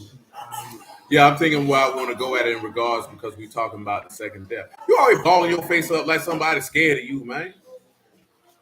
Somebody's scared of you, cuz. Come on right here. This is what it is. Come to 1 Corinthians 11:21. That's what I need. Come here, Joseph. You tough, ain't you? We fake. That's all I know. But don't go out there in the world with that fake tough guy stuff. But one of them little children gonna beat your butt. What nigga, what you want to do about it since you scrunching your face up? That's what I thought. That's why your drawers got a hole in it. 1 Corinthians 11:21. For in eating, everyone take before his own supper, and one is hungry and another is drunken. Would have you not houses to eat and drink in? Or despise you the assembly of Alahym, and shame them that have not? What shall I say to you? Shall I praise you in this? I praise not. For I have received of the Lord that which I have also delivered unto you. That the Master Yahushua, the night in which he was betrayed, took bread. And when he had given thanks, he brake it. And he did what? Said, take, eat. This is my body, which is broken for you. This do in remembrance of me. After the same manner, also the cup, when he had supped, saying, the cup is the New Testament in my blood. This do you as often as you drink in remembrance of me. 7:24. Come on. For as often as you eat this bread and drink this cup, you do show the Lord's death till he comes. You do show what? The Lord's death. So that means you showing that sin offering or that atonement every time you do it. Wherefore, see, that cup and that bread is a sign of his atonement. Y'all understand that? That cup and that bread is a sign of his atonement. That's why you do it in this season and not this round here talking about no first Sunday. Now it'd be different. Let's look and see if it's an atonement on the Shabbat. Now, if you did it every Shabbat, you might have a little wiggle room, now wouldn't you? Maybe even the what new we used to do. Who was in that other congregation up north. What? Take the Passover every Shabbat. Mm-hmm. That's how they brought it in. Paul, that's how he brought it in. I understand. No. Now you do got your drink offering and your flour offering if you want to do that on Shabbat, your meat offering and your drink offering. So it could be allowable if you chose to do so. You know what I'm talking about? And if you wanted, oh, hold on, that was just the daily burnt offering. My apologies. No. You got your drink offering and your flour offering for your Shabbat. So if you want to do that on the Shabbat, you could. I think them boys probably were doing that because they want to sip a little wine later. You done pop the bottle, got to finish it. They done said, that's true. It's only right. Open the bottle, you got to finish. I was thinking about what Saul asked, but just like what you were saying with that. If they kept the best part of the sacrifice, the priest eat it. The priest eating that. That's why they wanted it. Yeah. That's why the people wanted it. Like you did that for you. Y'all niggas finna buzz down. Y'all finna buzz down. Y'all finna chew. Boy, you seen that cattle? Look at that boy. He real. He looking at that cattle. Look at that rope, bro. All right. Boy, it's a filet mignon in there, boy. That's what they was on. Mignon. I already know it. And that's what a lot of brews don't be realizing on why the people went so hard for the sacrifices, because they got to eat them. That's why he said, put your sacrifices and go eat flesh. That's why he said that in Jeremiah. He knew what they were doing. Get it for him, man. Jeremiah 7:23. He knew what they were doing.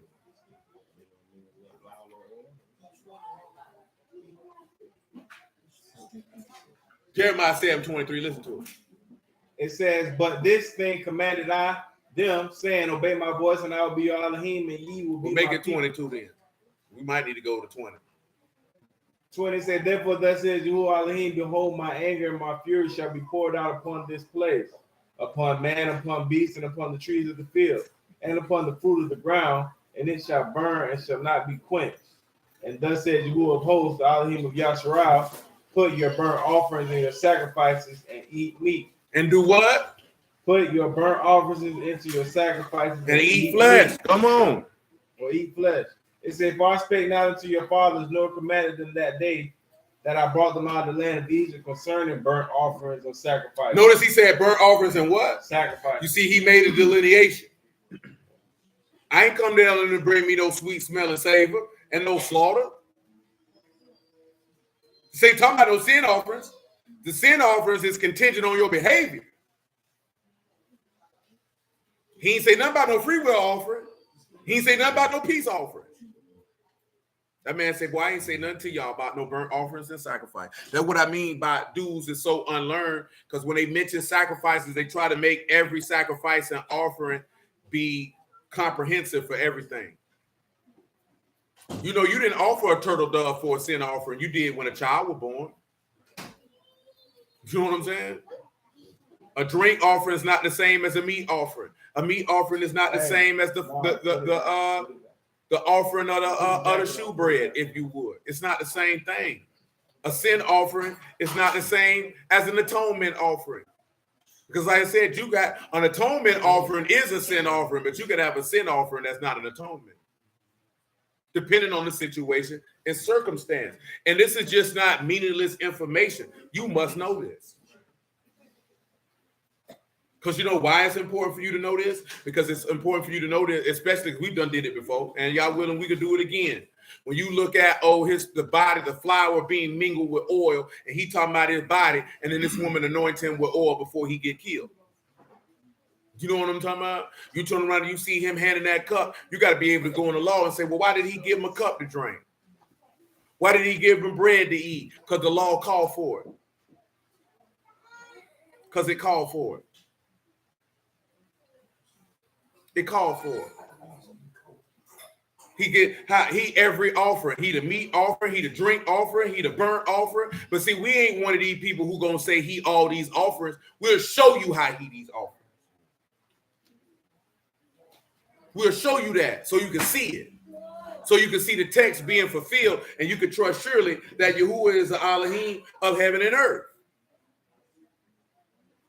That's the point why we show it. We ain't showing it to be like, we know this and these other guys don't know that. See, when you do that, that's projection for the fact that you feel low about yourself and feel like you need to take God's word to prop yourself up to make yourself feel better in the eyesight of men because you're not happy with the station you are in life. That's why individuals do that. That's why individuals will be like, I'm the best debater, or I'm the best this, or I'm the best preacher, because that's projection for something underneath yourself. It ain't because you're doing it for Yahuwah, and it certainly can't be because you're doing it for the minister to the people that they might be saved. You don't care about them saints. If you ain't doing it for the Lord and for the love of the saints, what you doing it for? You're wasting time. You ain't on your grind. That's why you're not going to shine. Ain't that what they told you? Well, you say you're trying to get a choir, bro. Yeah.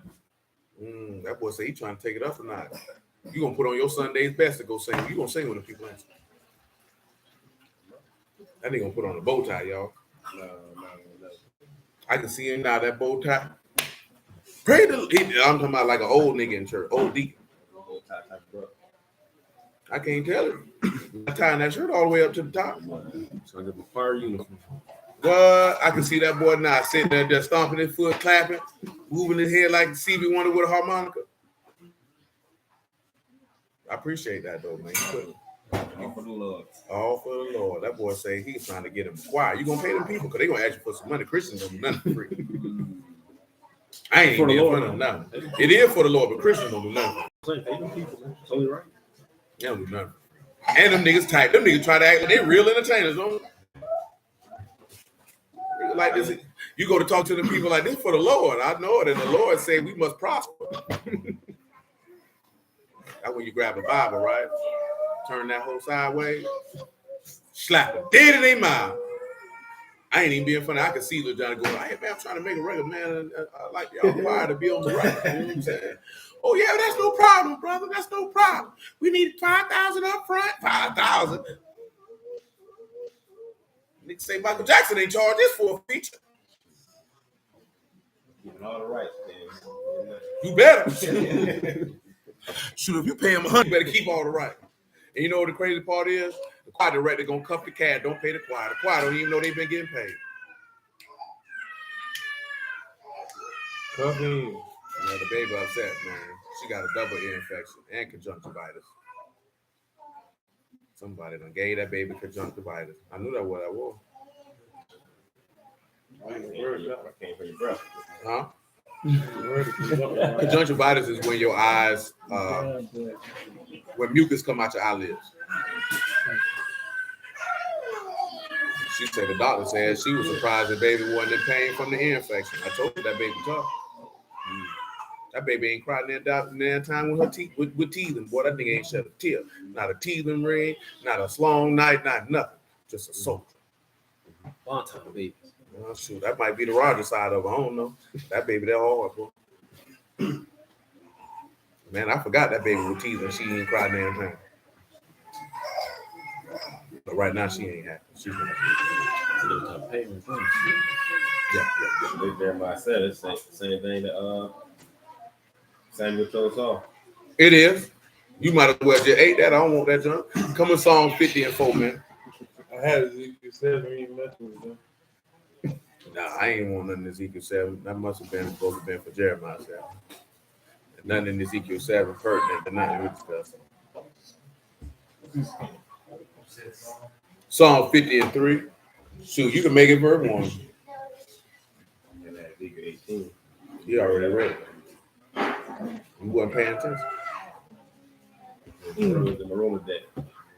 Nah. We only got the birth of the soul that sin that shall die. That's all we can do. Psalms 50 and 1. It says, the mighty Alahym, Yahuwah have spoken and called the earth from the rising of the sun unto the going down thereof. Out of Zion, the perfection of beauty, Alahym have shined. That's right. Our Alahym shall come and shall not keep silence. A fire shall devour before him, and it shall be very tempestuous around about him. He said, fire gonna do what? Devour. Before him. And it shall be very tempestuous round about him. Go ahead. He shall call to the heavens above and to the earth. He called a who? To Shamim. And what else? And the right. And what else he say? That he may judge the people. That he may do what? Judge the people. That he may do what? Judge the people. And he gonna open the books, and the books gonna be open. Come on. Gather my saints together unto me that made a covenant with me by what? By sacrifice. Gather my saints together to me that made a covenant with me by what? By sacrifice. By what? By sacrifice. Boy, these niggas going to hell. This man said a covenant by sacrifice. And Yahushua literally said, take this as my blood, which is the new covenant, which is shed for many for the remission of sin. Well, you got to make a covenant with this man by sacrifice. What is you talking about? You jackass. And you know how we know this? Because the first covenant was not made without a sacrifice. Get it for him, see? Exodus 24 and 1. They right you at in Psalm 50. We coming by it. Amen, Quran. And he said unto Moses, come up unto Yahuwah, you, Aaron, Nadab, and Abihu, and 70 of the elders of Yasharal, and worship you afar off. And Moses alone shall come near Yahuwah, but they shall not come near, neither shall the people go up with him. And Moses came and told the people all the words of Yahuwah, and all the judgments, and all the people answered with one voice, and said, all the words which Yahuwah have said will we do. And Moses wrote all the words of Yahuwah, and arose up early in the morning, and built an altar under the hill, and 12 pillars according to the 12 tribes of Yasharal. And he sent young men of the children of Yasharal, which offered burnt offerings. They offered what? Burnt offerings. What else they did? Sacrifice peace offerings. They had sacrificed what? Peace offerings. What else? Of oxen unto Yahuwah. Paul, so they offered a friendship of alliance. Tell them what peace offering is out loud for those who don't know. That's right, Quran. Nothing is purged without blood. But this ain't even for the purging. This is just for the entering in of the covenant. Peace is just peace offering or requital of sacrifice for alliance or friendship. So they offer a covenant sacrifice. You know how we know this? Because what is an alliance? You only enter into an alliance by what? By a pledge or a covenant. An agreement. These burnt offerings were signs that they were willing to enter into a covenant with this man. Starting from the top in the verse you in. And he sent young men of the children of Yasharal, which offered burnt offerings and sacrificed peace offerings of oxen unto Yahuwah. And Moses took half of the blood and put it in basins, and half of the blood he sprinkled on the altar. And he took the book of the covenant and read in the audience of the people. And they said, all that Yahuwah have said will we do and be obedient. So he took the book of the covenant with the blood, right? So get what that means. That them people made a covenant with him by sacrifice. And Moses took the blood and sprinkled on the people. Sprinkled it on the who? The people. What the people said? Behold, the blood of the covenant. The blood of the what? The covenant. Oh my God, somebody going to hell. If it's the blood of the covenant, they just made a covenant with him by sacrifice, now didn't it? Which Yahuwah had made with you concerning all these words. That's good. Now read that Psalm 50 and what you in verse 4, right?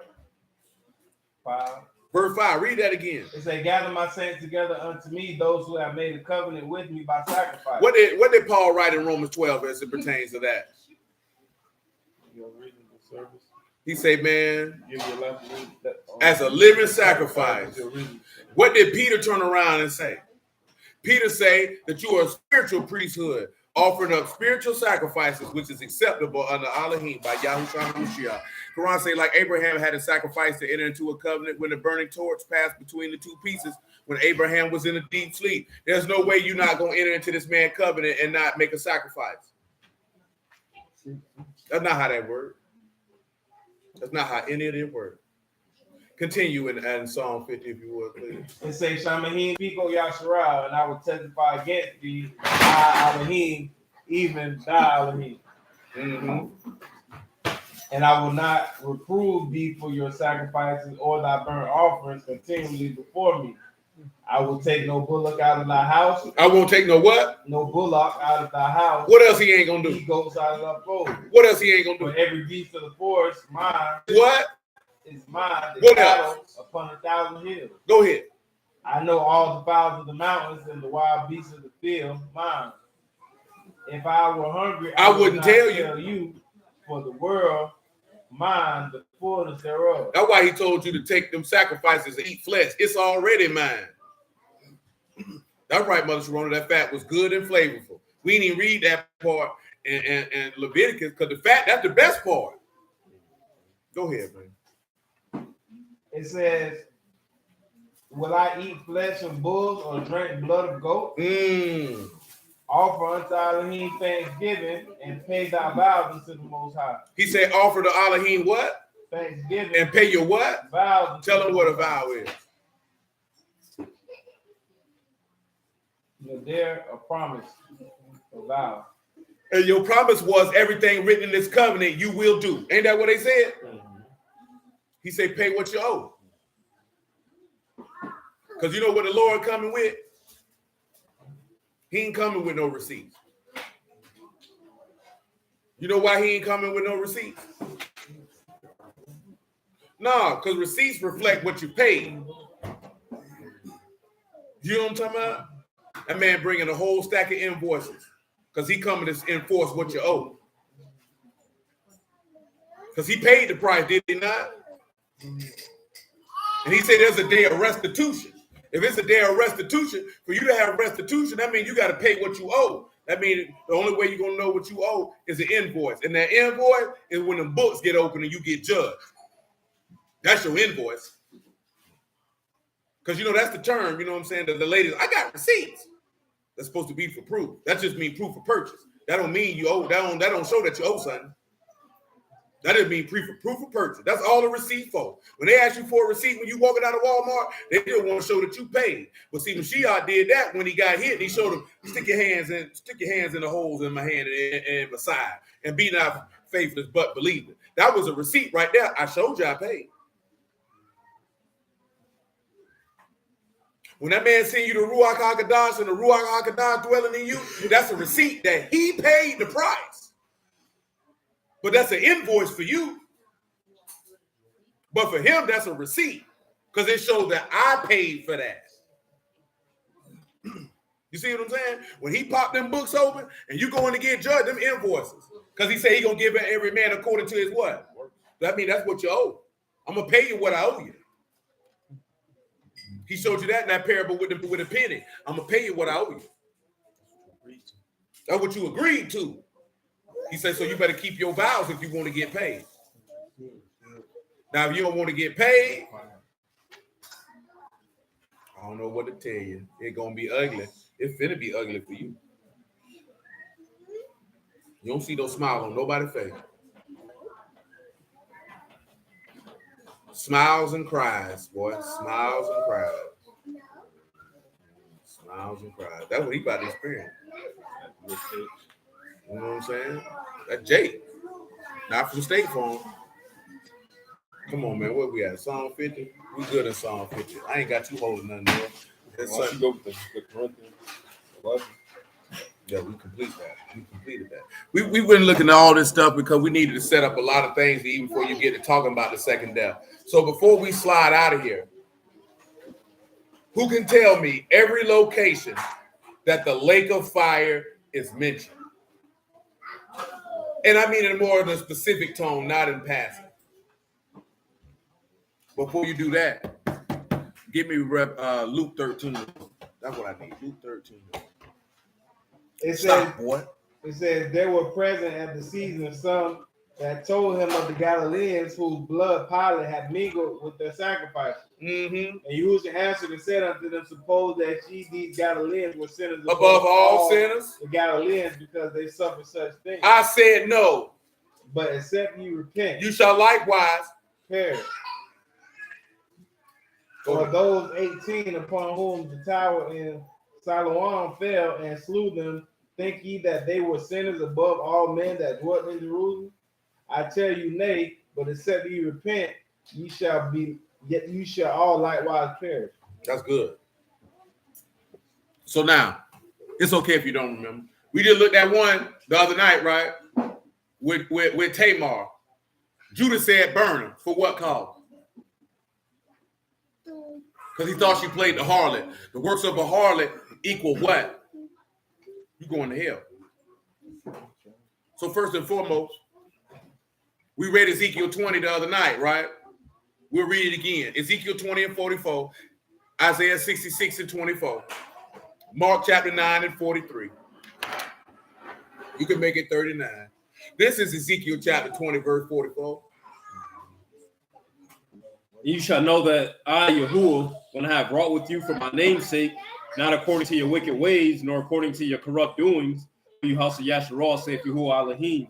Moreover, the word of Yahuwah came unto me, saying, Son of man, set your face toward the south, drop toward the south, prophesy against the forests of the south field, and say to the forests of the south, hear the word of Yahuwah.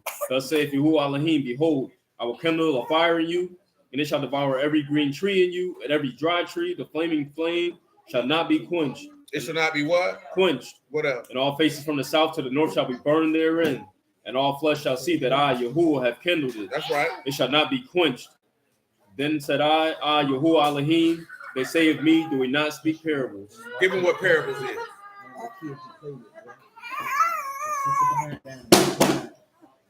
Mashal, proverb, parable. So that's a proverb, that's a parable. What's the only way you can understand a proverb? Proverb 1 and 1, listen to it. The Proverbs of Solomon, the son of David, king of Yasharah, to know wisdom and instruction, to perceive the words of understanding, to receive the instruction of wisdom, justice, and judgment and equity, to give subtlety to the simple, to the young man knowledge and discretion. To understand the proverb, it shows you justice, judgment, and equity. And what else does it do? Give subtlety to the simple. It gives skill to the foolish. And to the young man knowledge and discretion. And it gives you knowledge and discretion. How you understand the proverb, Solomon? A wise will hear and will increase learning, and a man of understanding shall attain unto wise counsels. To understand a proverb and the interpretation, the words of the wise and the dark sayings. The fear of Yahuwah, the beginning of knowledge. Fools despise wisdom and instruction. To be able to understand a proverb, you're going to have to start with the fear of Yahuwah. Continue. My son, hear the instruction of your father, forsake not the law of your mother. For they, an ornament of grace unto your head, and chains about your neck. My son. Yep. Good. Nah, I forgot where I was going. Where you was at for a proverb? That is Ezekiel. From Isaiah. Yeah, I got Isaiah 66. I read Ezekiel 20. Monday night, Mother Sharon.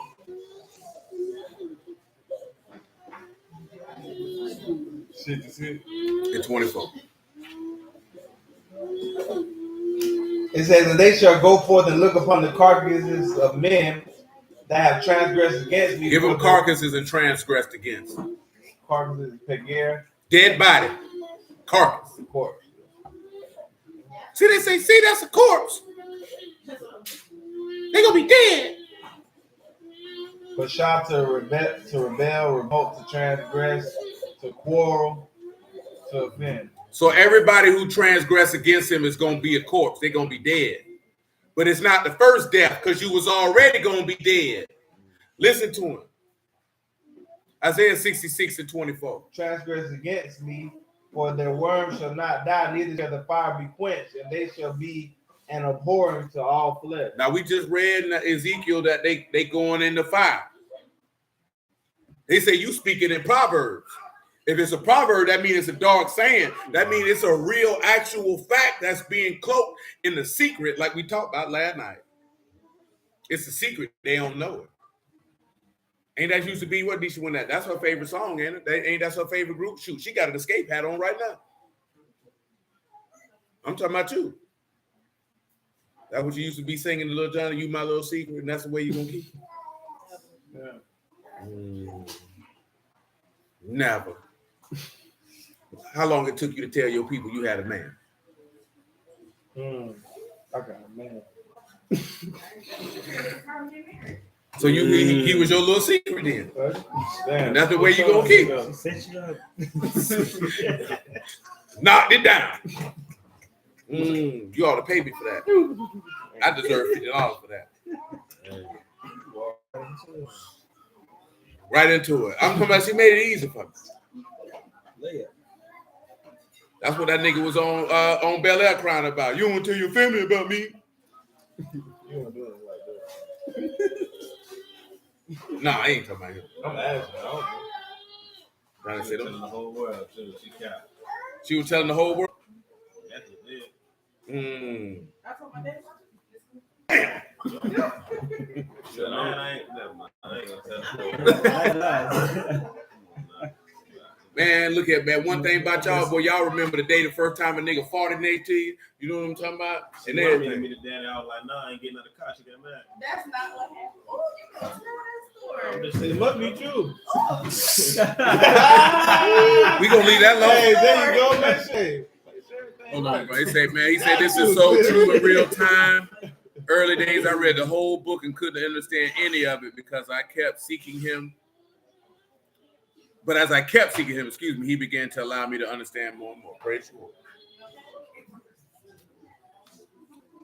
So let's go to Mark chapter 9. Give me verse 40.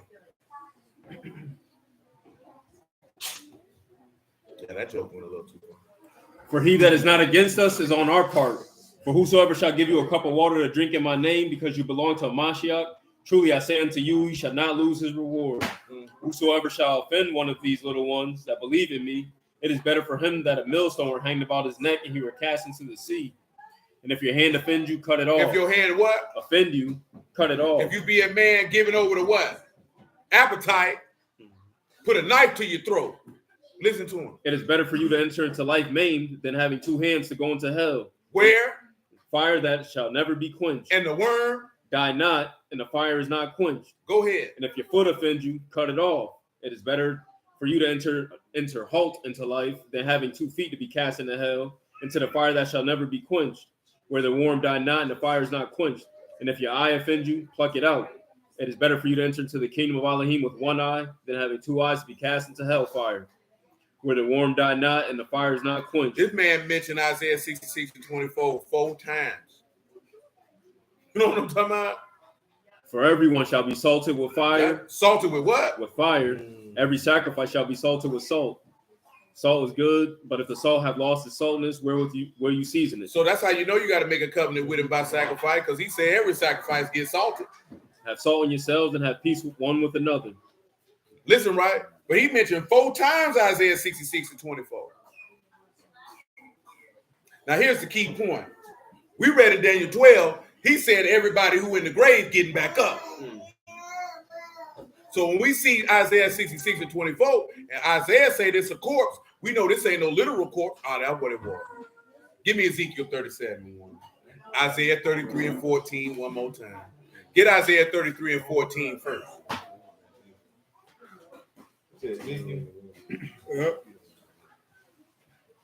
The sinners in Zion are afraid. Fearfulness surprised the hypocrites. That's right. Who among us shall dwell with the devouring fire? Who gonna dwell with the devouring fire? Who among us shall dwell with everlasting burning? Listen to this.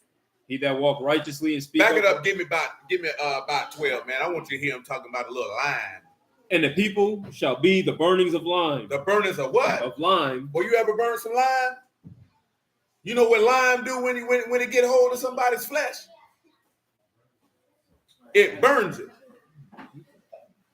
Well, if somebody put lime on you, that's the same as putting acid on you.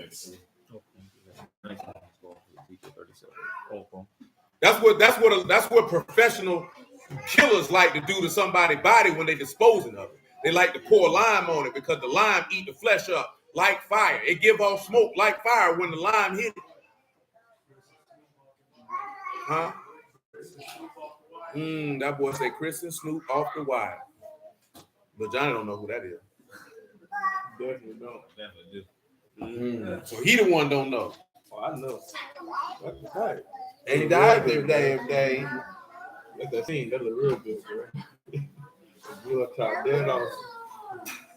Go ahead. And the people shall be the burnings of lime, thorns cut up. They shall be burned with fire, burned in the fire. They shall be burned in the what? In the fire. In the what? In the fire. Mm. Hear you far off what I have done, and you near acknowledge my might. Mm-hmm. Sinners in Zion are afraid. Fearfulness hath surprised the hypocrites.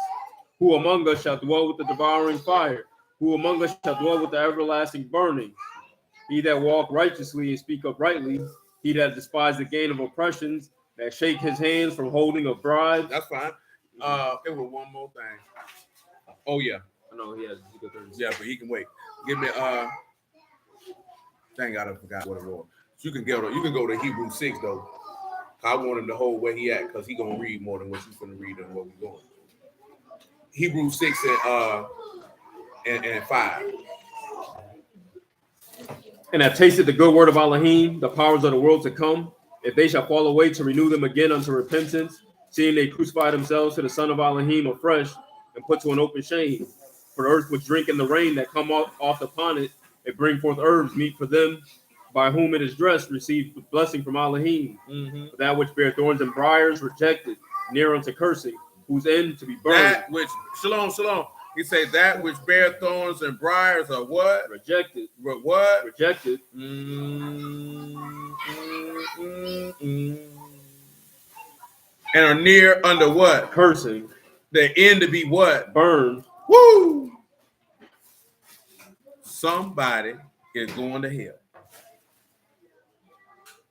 The chaff get cursed.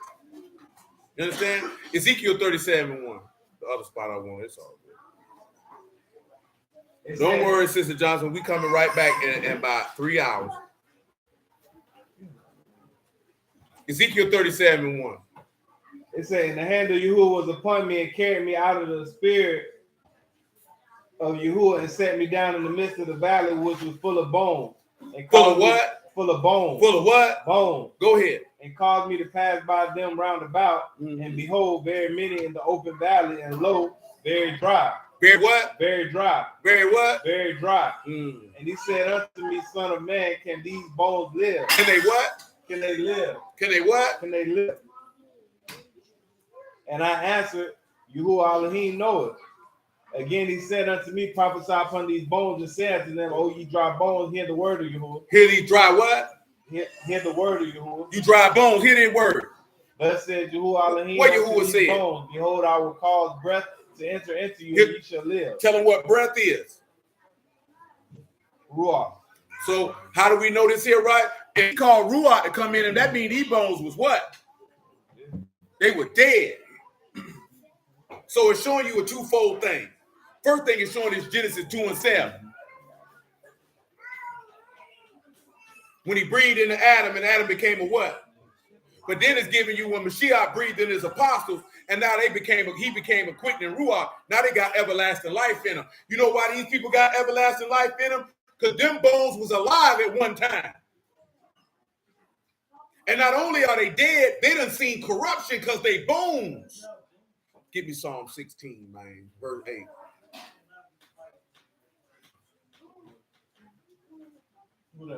I have set Yahuwah always before me, because at my right hand I shall not be moved. Therefore my heart is glad, my esteem rejoice. My flesh also shall rest in hope. My flesh shall rest in what? Hope.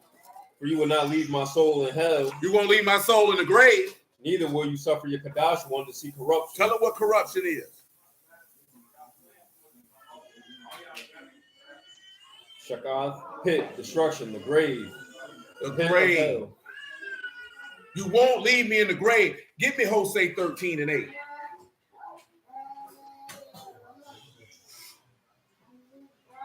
I will meet them as a bear bereaved, and will rend the call of their heart, and there will I devour them like a lion. The wild beast shall tear them. Go ahead. O Yasharal, you have destroyed yourself. But in me is your help. I will be your king, where that may save you in all your cities, and your judges of whom you said, give me a king and princes. I gave you a king in my anger, and I took him away in my wrath. The iniquity of Ephraim is bound up, his sin hid. The sorrows of a travailing woman shall come upon him. He an unwise son, for he should not stay long of the breaking forth of children. Go ahead. I will ransom them from the power of the grave. I will do what? Ransom them from the power of the grave. I'll do what? Ransom them from the power of the grave. Give them ransom.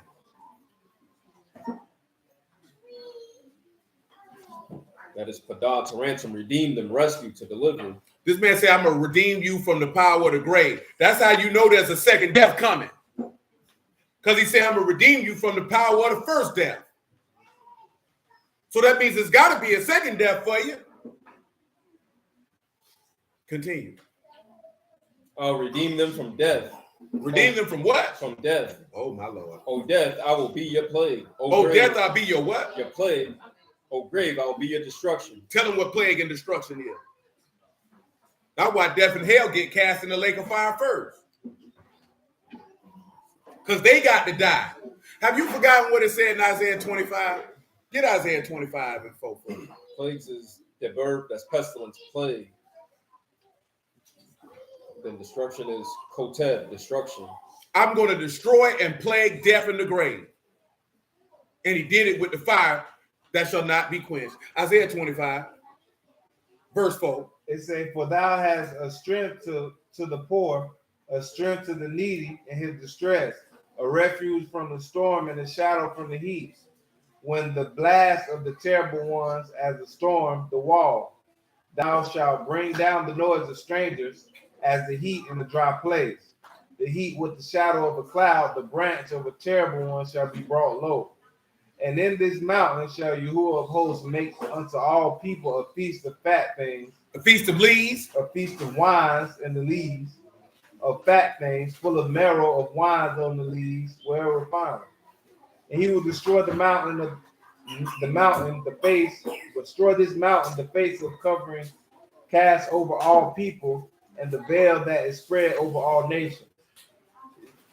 He shall swallow up death and victory. He shall do what? Swallow up death and victory. He shall do what? Swallow up death and victory. Uh-oh. And Yahuwah Alahym will wipe away the tears from all the faces, and rebuke of his people shall take Tell him away. what swallow up death and victory is. That whole sentence. Swallow up is Bala, to make away, to destroy, to cover, or devour. He's going to devour or destroy death, which is Muth. This is my vape.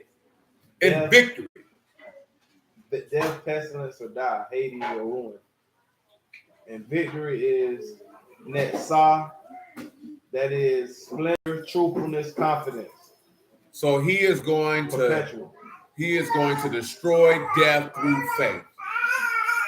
Because it said confidence, right? Mm-hmm. So he's going to destroy death through belief in his word. Come back to Ezekiel 37. I did.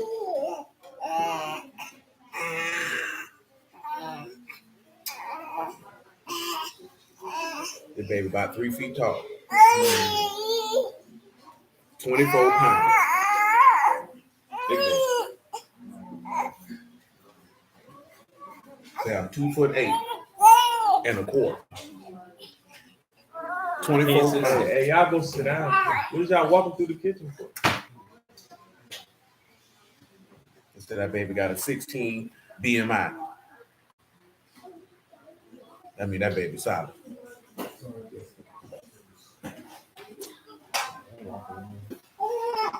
Come on, Ezekiel 37. We did. Breathe on. Verse 5.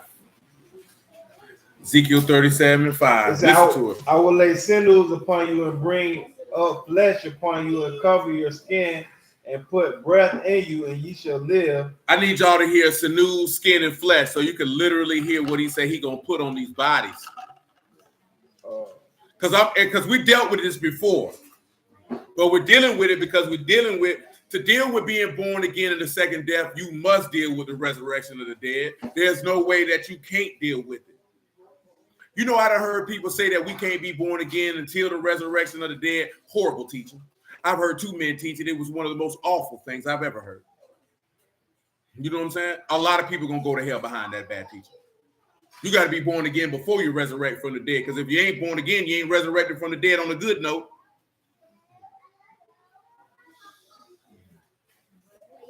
Straight up and down. You understand? Then when you take it even further, stop telling people this is the waking up of the children of Israel in captivity.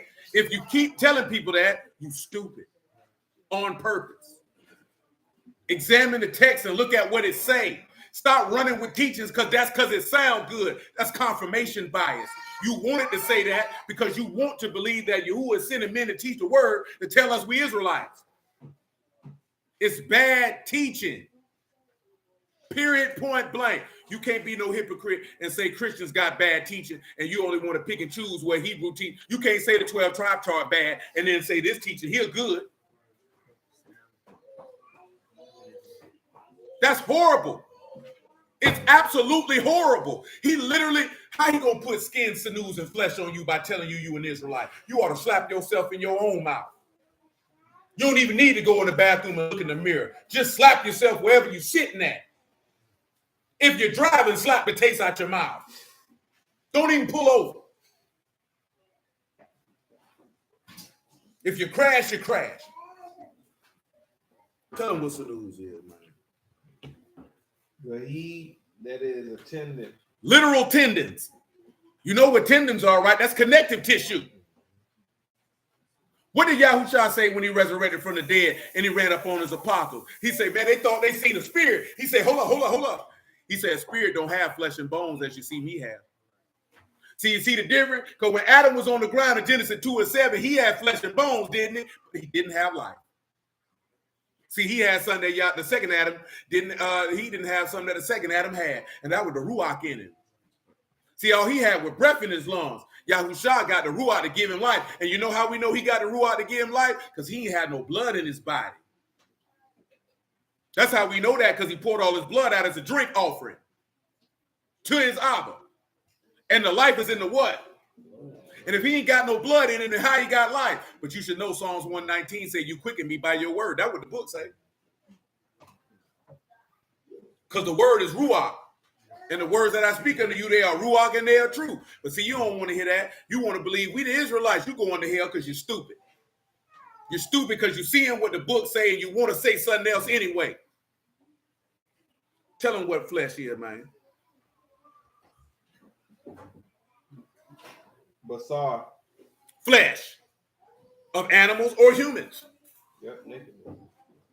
Tell them what skin is. It should be or. Sun is on the time my memory serves me right. Yep. Hide. Hide.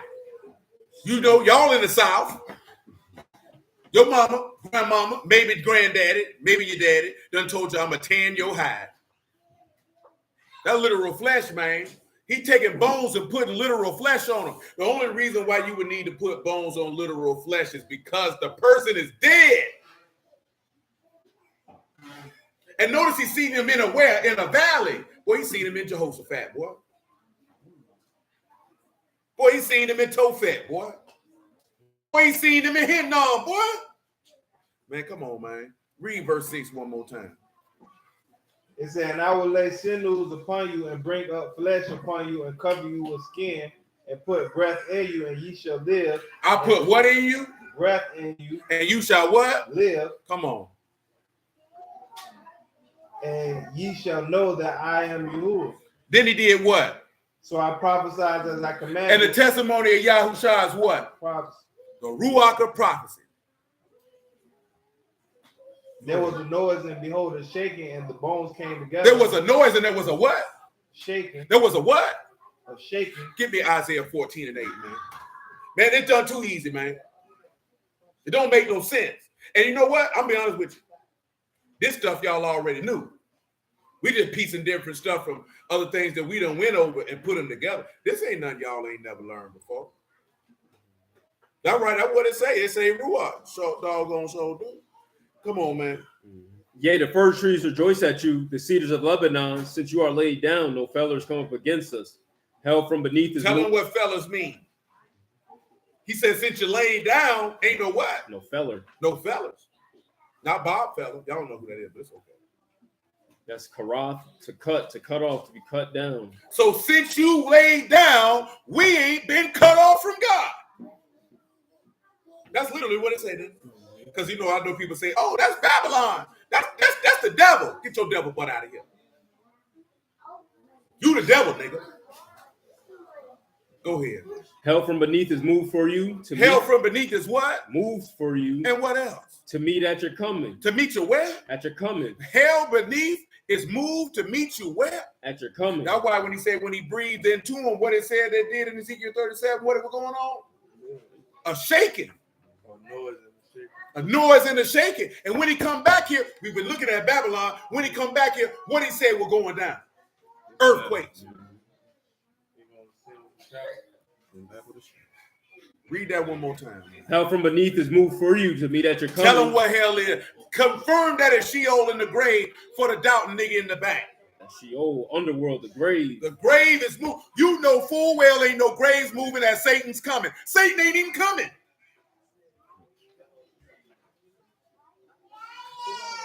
And damn sure ain't Nebuchadnezzar. Read verse 9 one more time. Hell from beneath is moved for you to meet at your coming and stir up the dead for you. To stir up the what? The dead for you. What else? All the chief ones of the earth that have raised up from their thrones, all the kings of nations. All they shall speak and say unto you. That's good. Tell them what stir up the dead means. Sit down. It moved because he was coming back, Quran. That's coming about the coming of the Lord. That's oneself to awaken. He awake. Ain't that just what Daniel said? That all the dead shall awake. Mm-hmm. Some to everlasting life. Some to everlasting shame and contempt. Don't the book say that we shall meet him at his coming and we shall meet him in the sky and forever be with him? Get it for him. I don't care. 1 Thessalonians 4:13, man. They ain't going to hurt nobody. Who in that crying?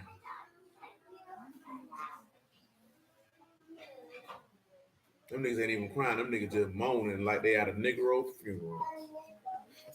Not a black man's funeral. Not a regular funeral. A Negro funeral.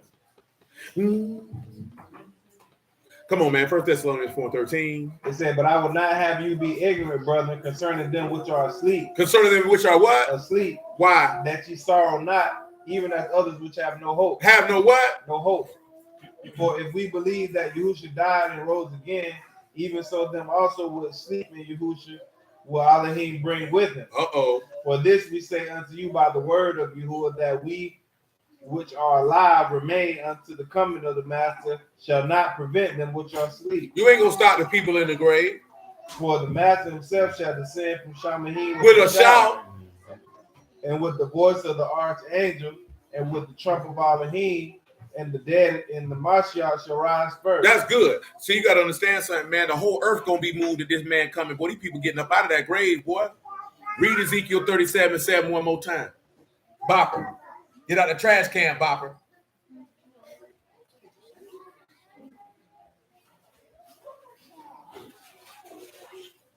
Ezekiel 37:7.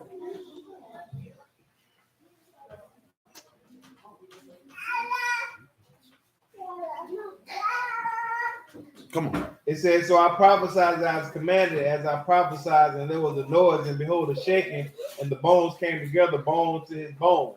And when I beheld, lo, the sinews and the flesh came upon them, and the skin covered them above. But it wasn't no what in them. Breath in them. Ain't that just what you seen with Adam?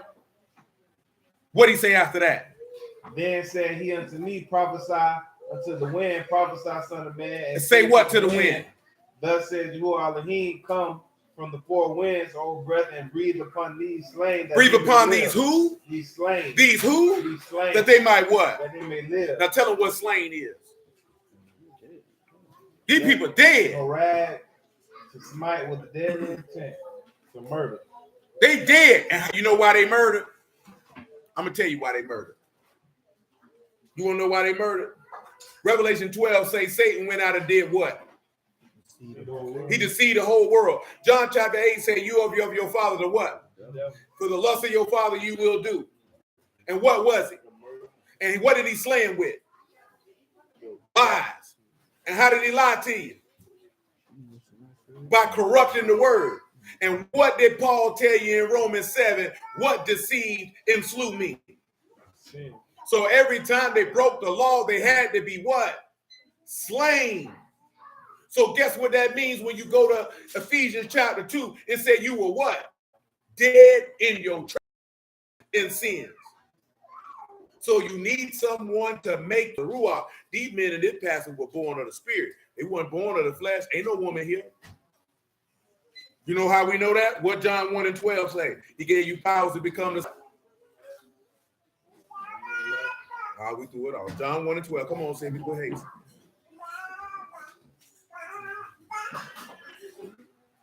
But as many as received him, to them gave he power to become the sons of Alahym, to them that believe on his name, which were born not of blood. Not of what? Not of blood. Not of what? Not of blood. Were these people born of blood?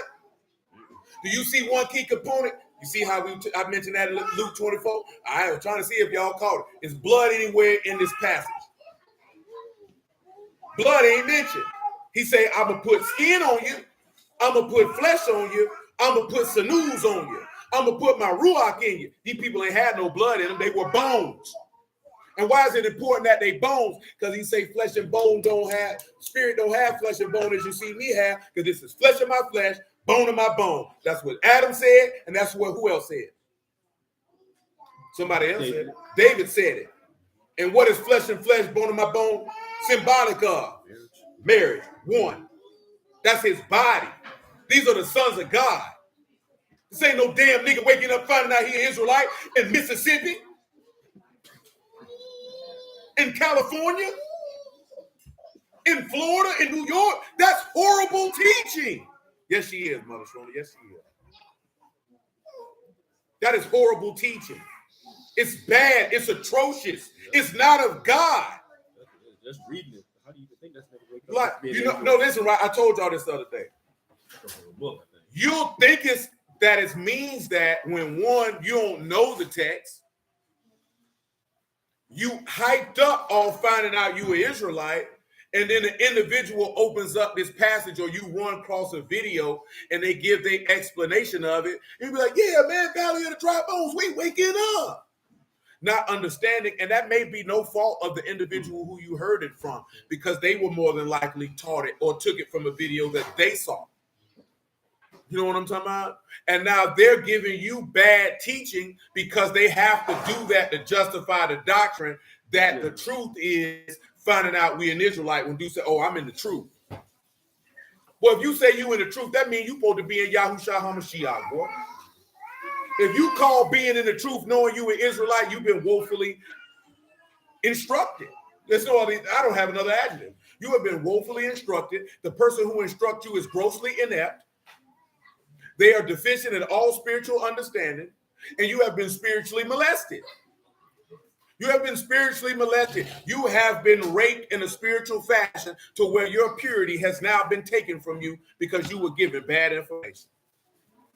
You have been given information that cannot redeem you to God. You have been given information that cannot get you to Ruach HaKodesh.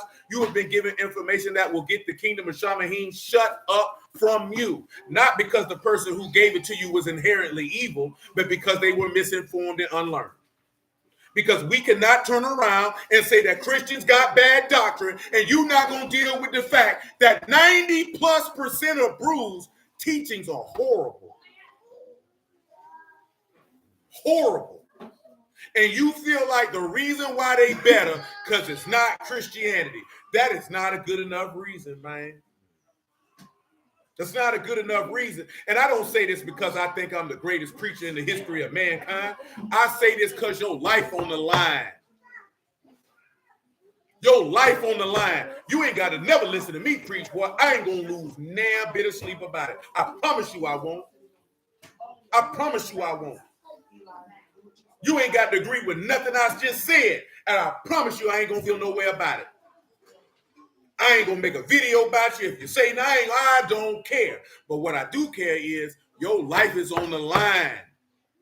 And you better make sure the information that you getting come from Shamahim, that it come from the place where eternity dwells.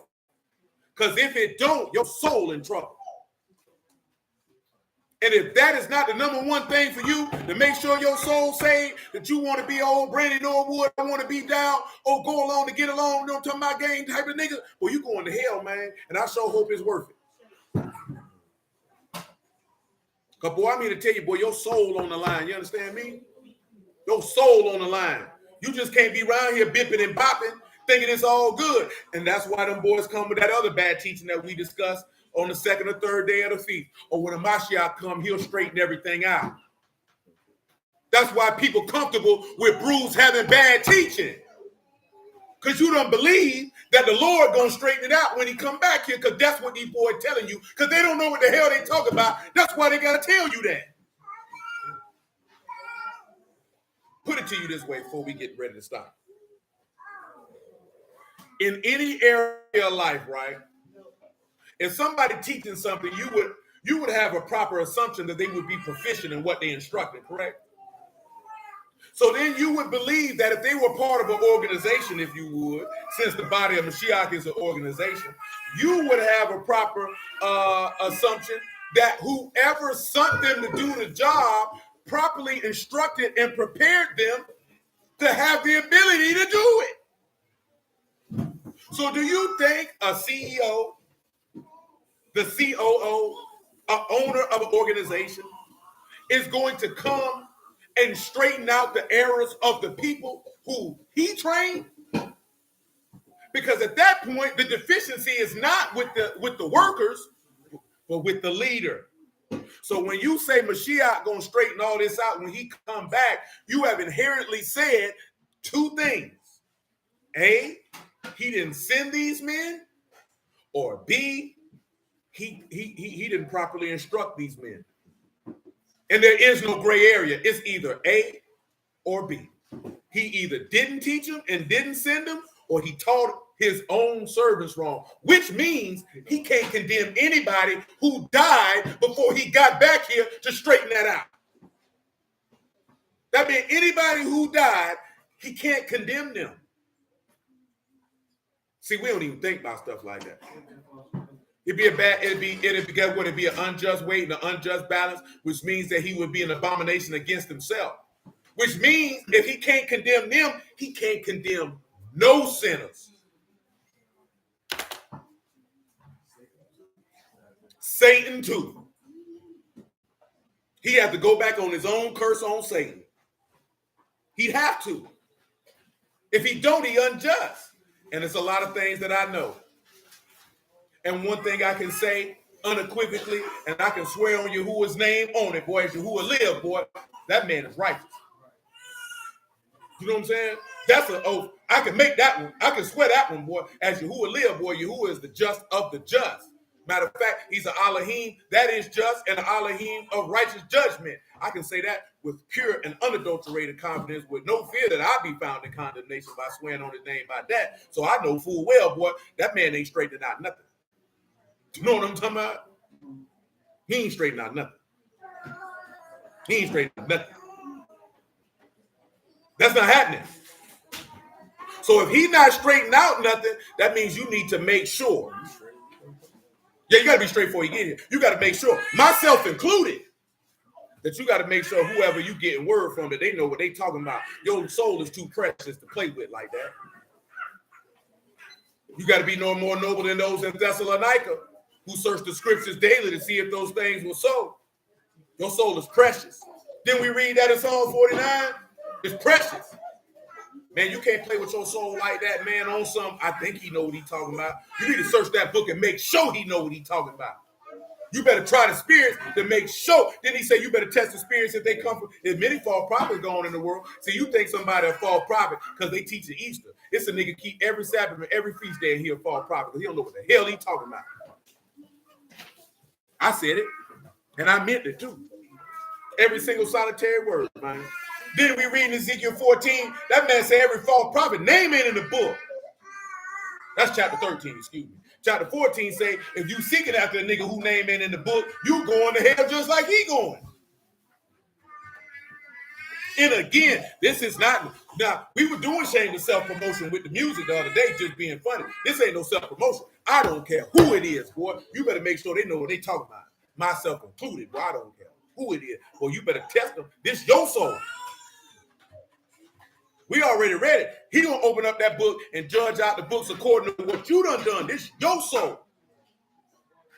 I'm not responsible for your soul. The only thing I'm responsible for is not keeping back anything that's going to be profitable under you. Because if I keep back anything that's profitable under you, I got blood on my hands.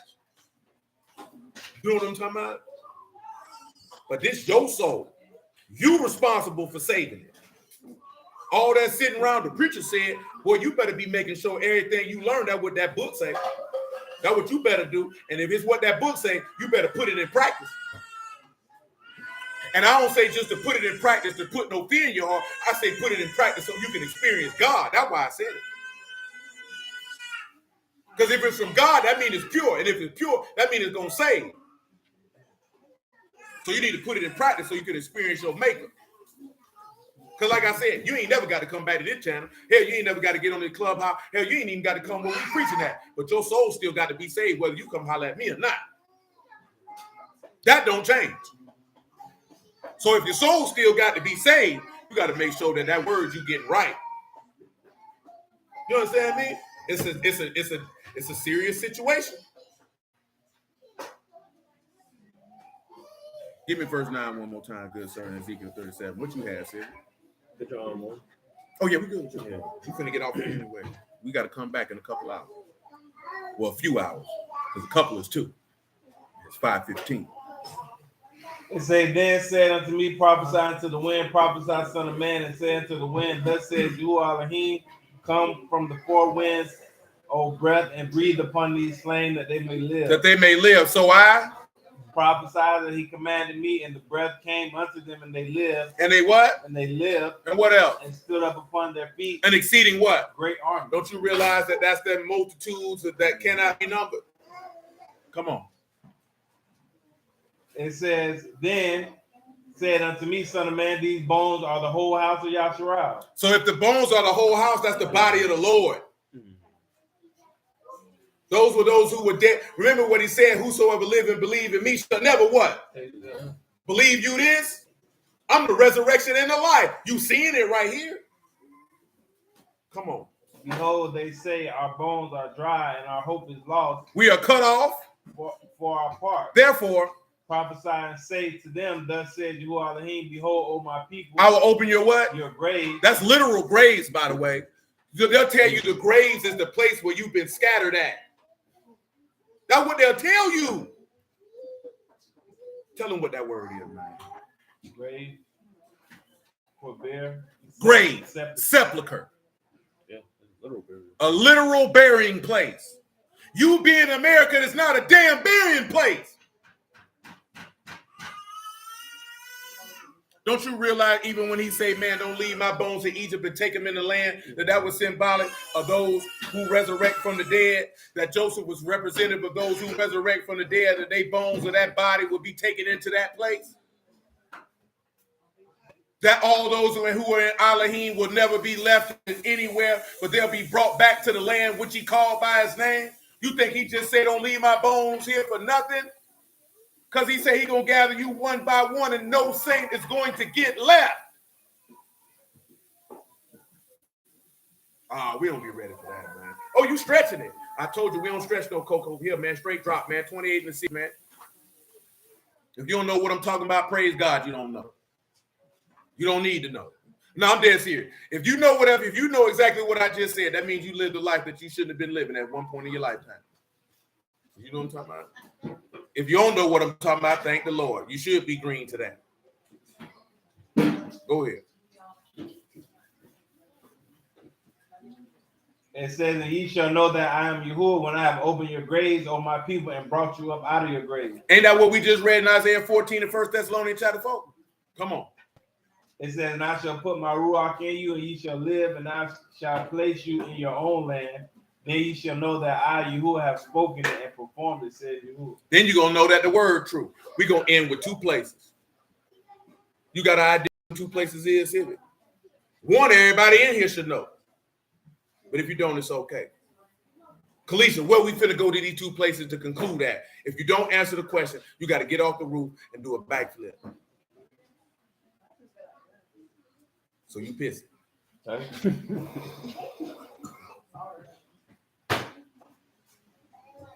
John 11:25.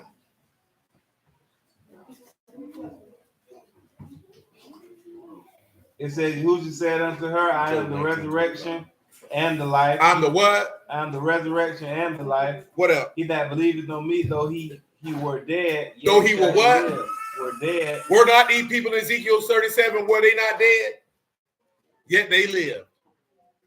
Whosoever liveth and believeth in me shall never die. Believe thou this? Taste death. Do you believe that? I don't think many people do. Job 19:25. Come on, Sid. For I know my Redeemer lives. I know my what? Redeemer lives. And what he gonna do? He shall stand at the ladder upon the earth. That's right. And after my skin destroyed his body, yet my flesh. Hold on. He said after my what? Skin. What gonna happen to your skin? Destroy this. So of course they injected worms. So you know what that means? That worms got your body. You was dead. Mm-hmm. Listen to him. Yet in my flesh shall I see Alahym. Yet in my what? My flesh. And that's what you see in Ezekiel 37. Come on. Whom I shall see for myself, and my eyes shall behold, and not another. Amen. My reins be consumed within me. But you should say, why persecute we him? That's seeing good. the root of the. That's good. That's all we need. Hallelujah for Yahushua in the word, man. All right. And he said, receive you the Ruach. That's what he said in John. Get it for him. He did mention it. John 20:20. And I did all that before we even get to isolating what the second death is, because once we get all this information, y'all willing, when we come back at 8 o'clock, when we go to what the second death is, it's gonna be so simple that we just going straight into being born again. Really, we didn't talk about death too much enough because it's such a quick and swift conversation. But you have to build everything around the stupidity that individual will state before you can even get to a jackass talking about, oh, the second death is just you being in the grave, when that was already what's going to happen. That's already going to happen. Everybody die anyway. That ain't no punishment, nigga. You get a special punishment. And you know why it's hypocritical? Because the same people who will tell you that ain't no lake of fire, that they just going to be dead, are the same people who will tell you you're going to resurrect from the dead and have eternal life. Now, how you know they don't believe the book and God ain't son them? See, you niggas don't be paying attention. Y'all get caught up in cult personality, and you just like what Pac said back in the day, man. You just bobbing your head to the beat. You not really listening to what these people saying to you. You not verifying what these people saying to you. You just like, man, I'm just glad they waking people up to their nationality. You are a fool. And somebody need to tell you that if ain't nobody gonna tell you that. You's a fool. You're a fool to yourself. Because you're not being discriminatory.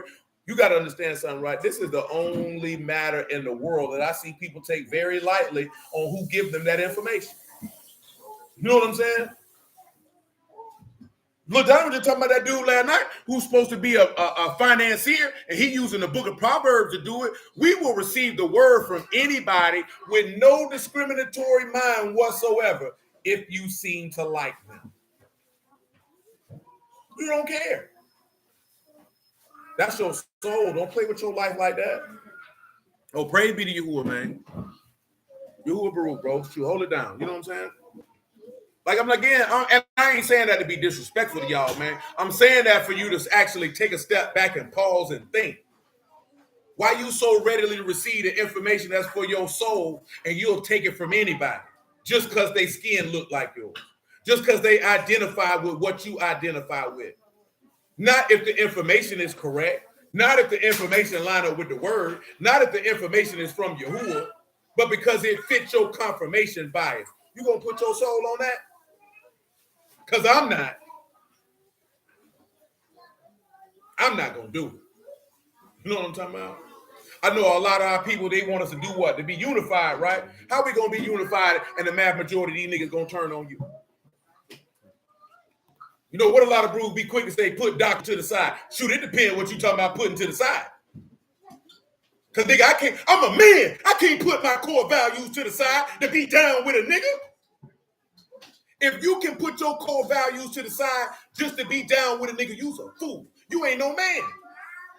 Well, I'm a man, man. I'm not putting what I stand for to the side just to go along to get along.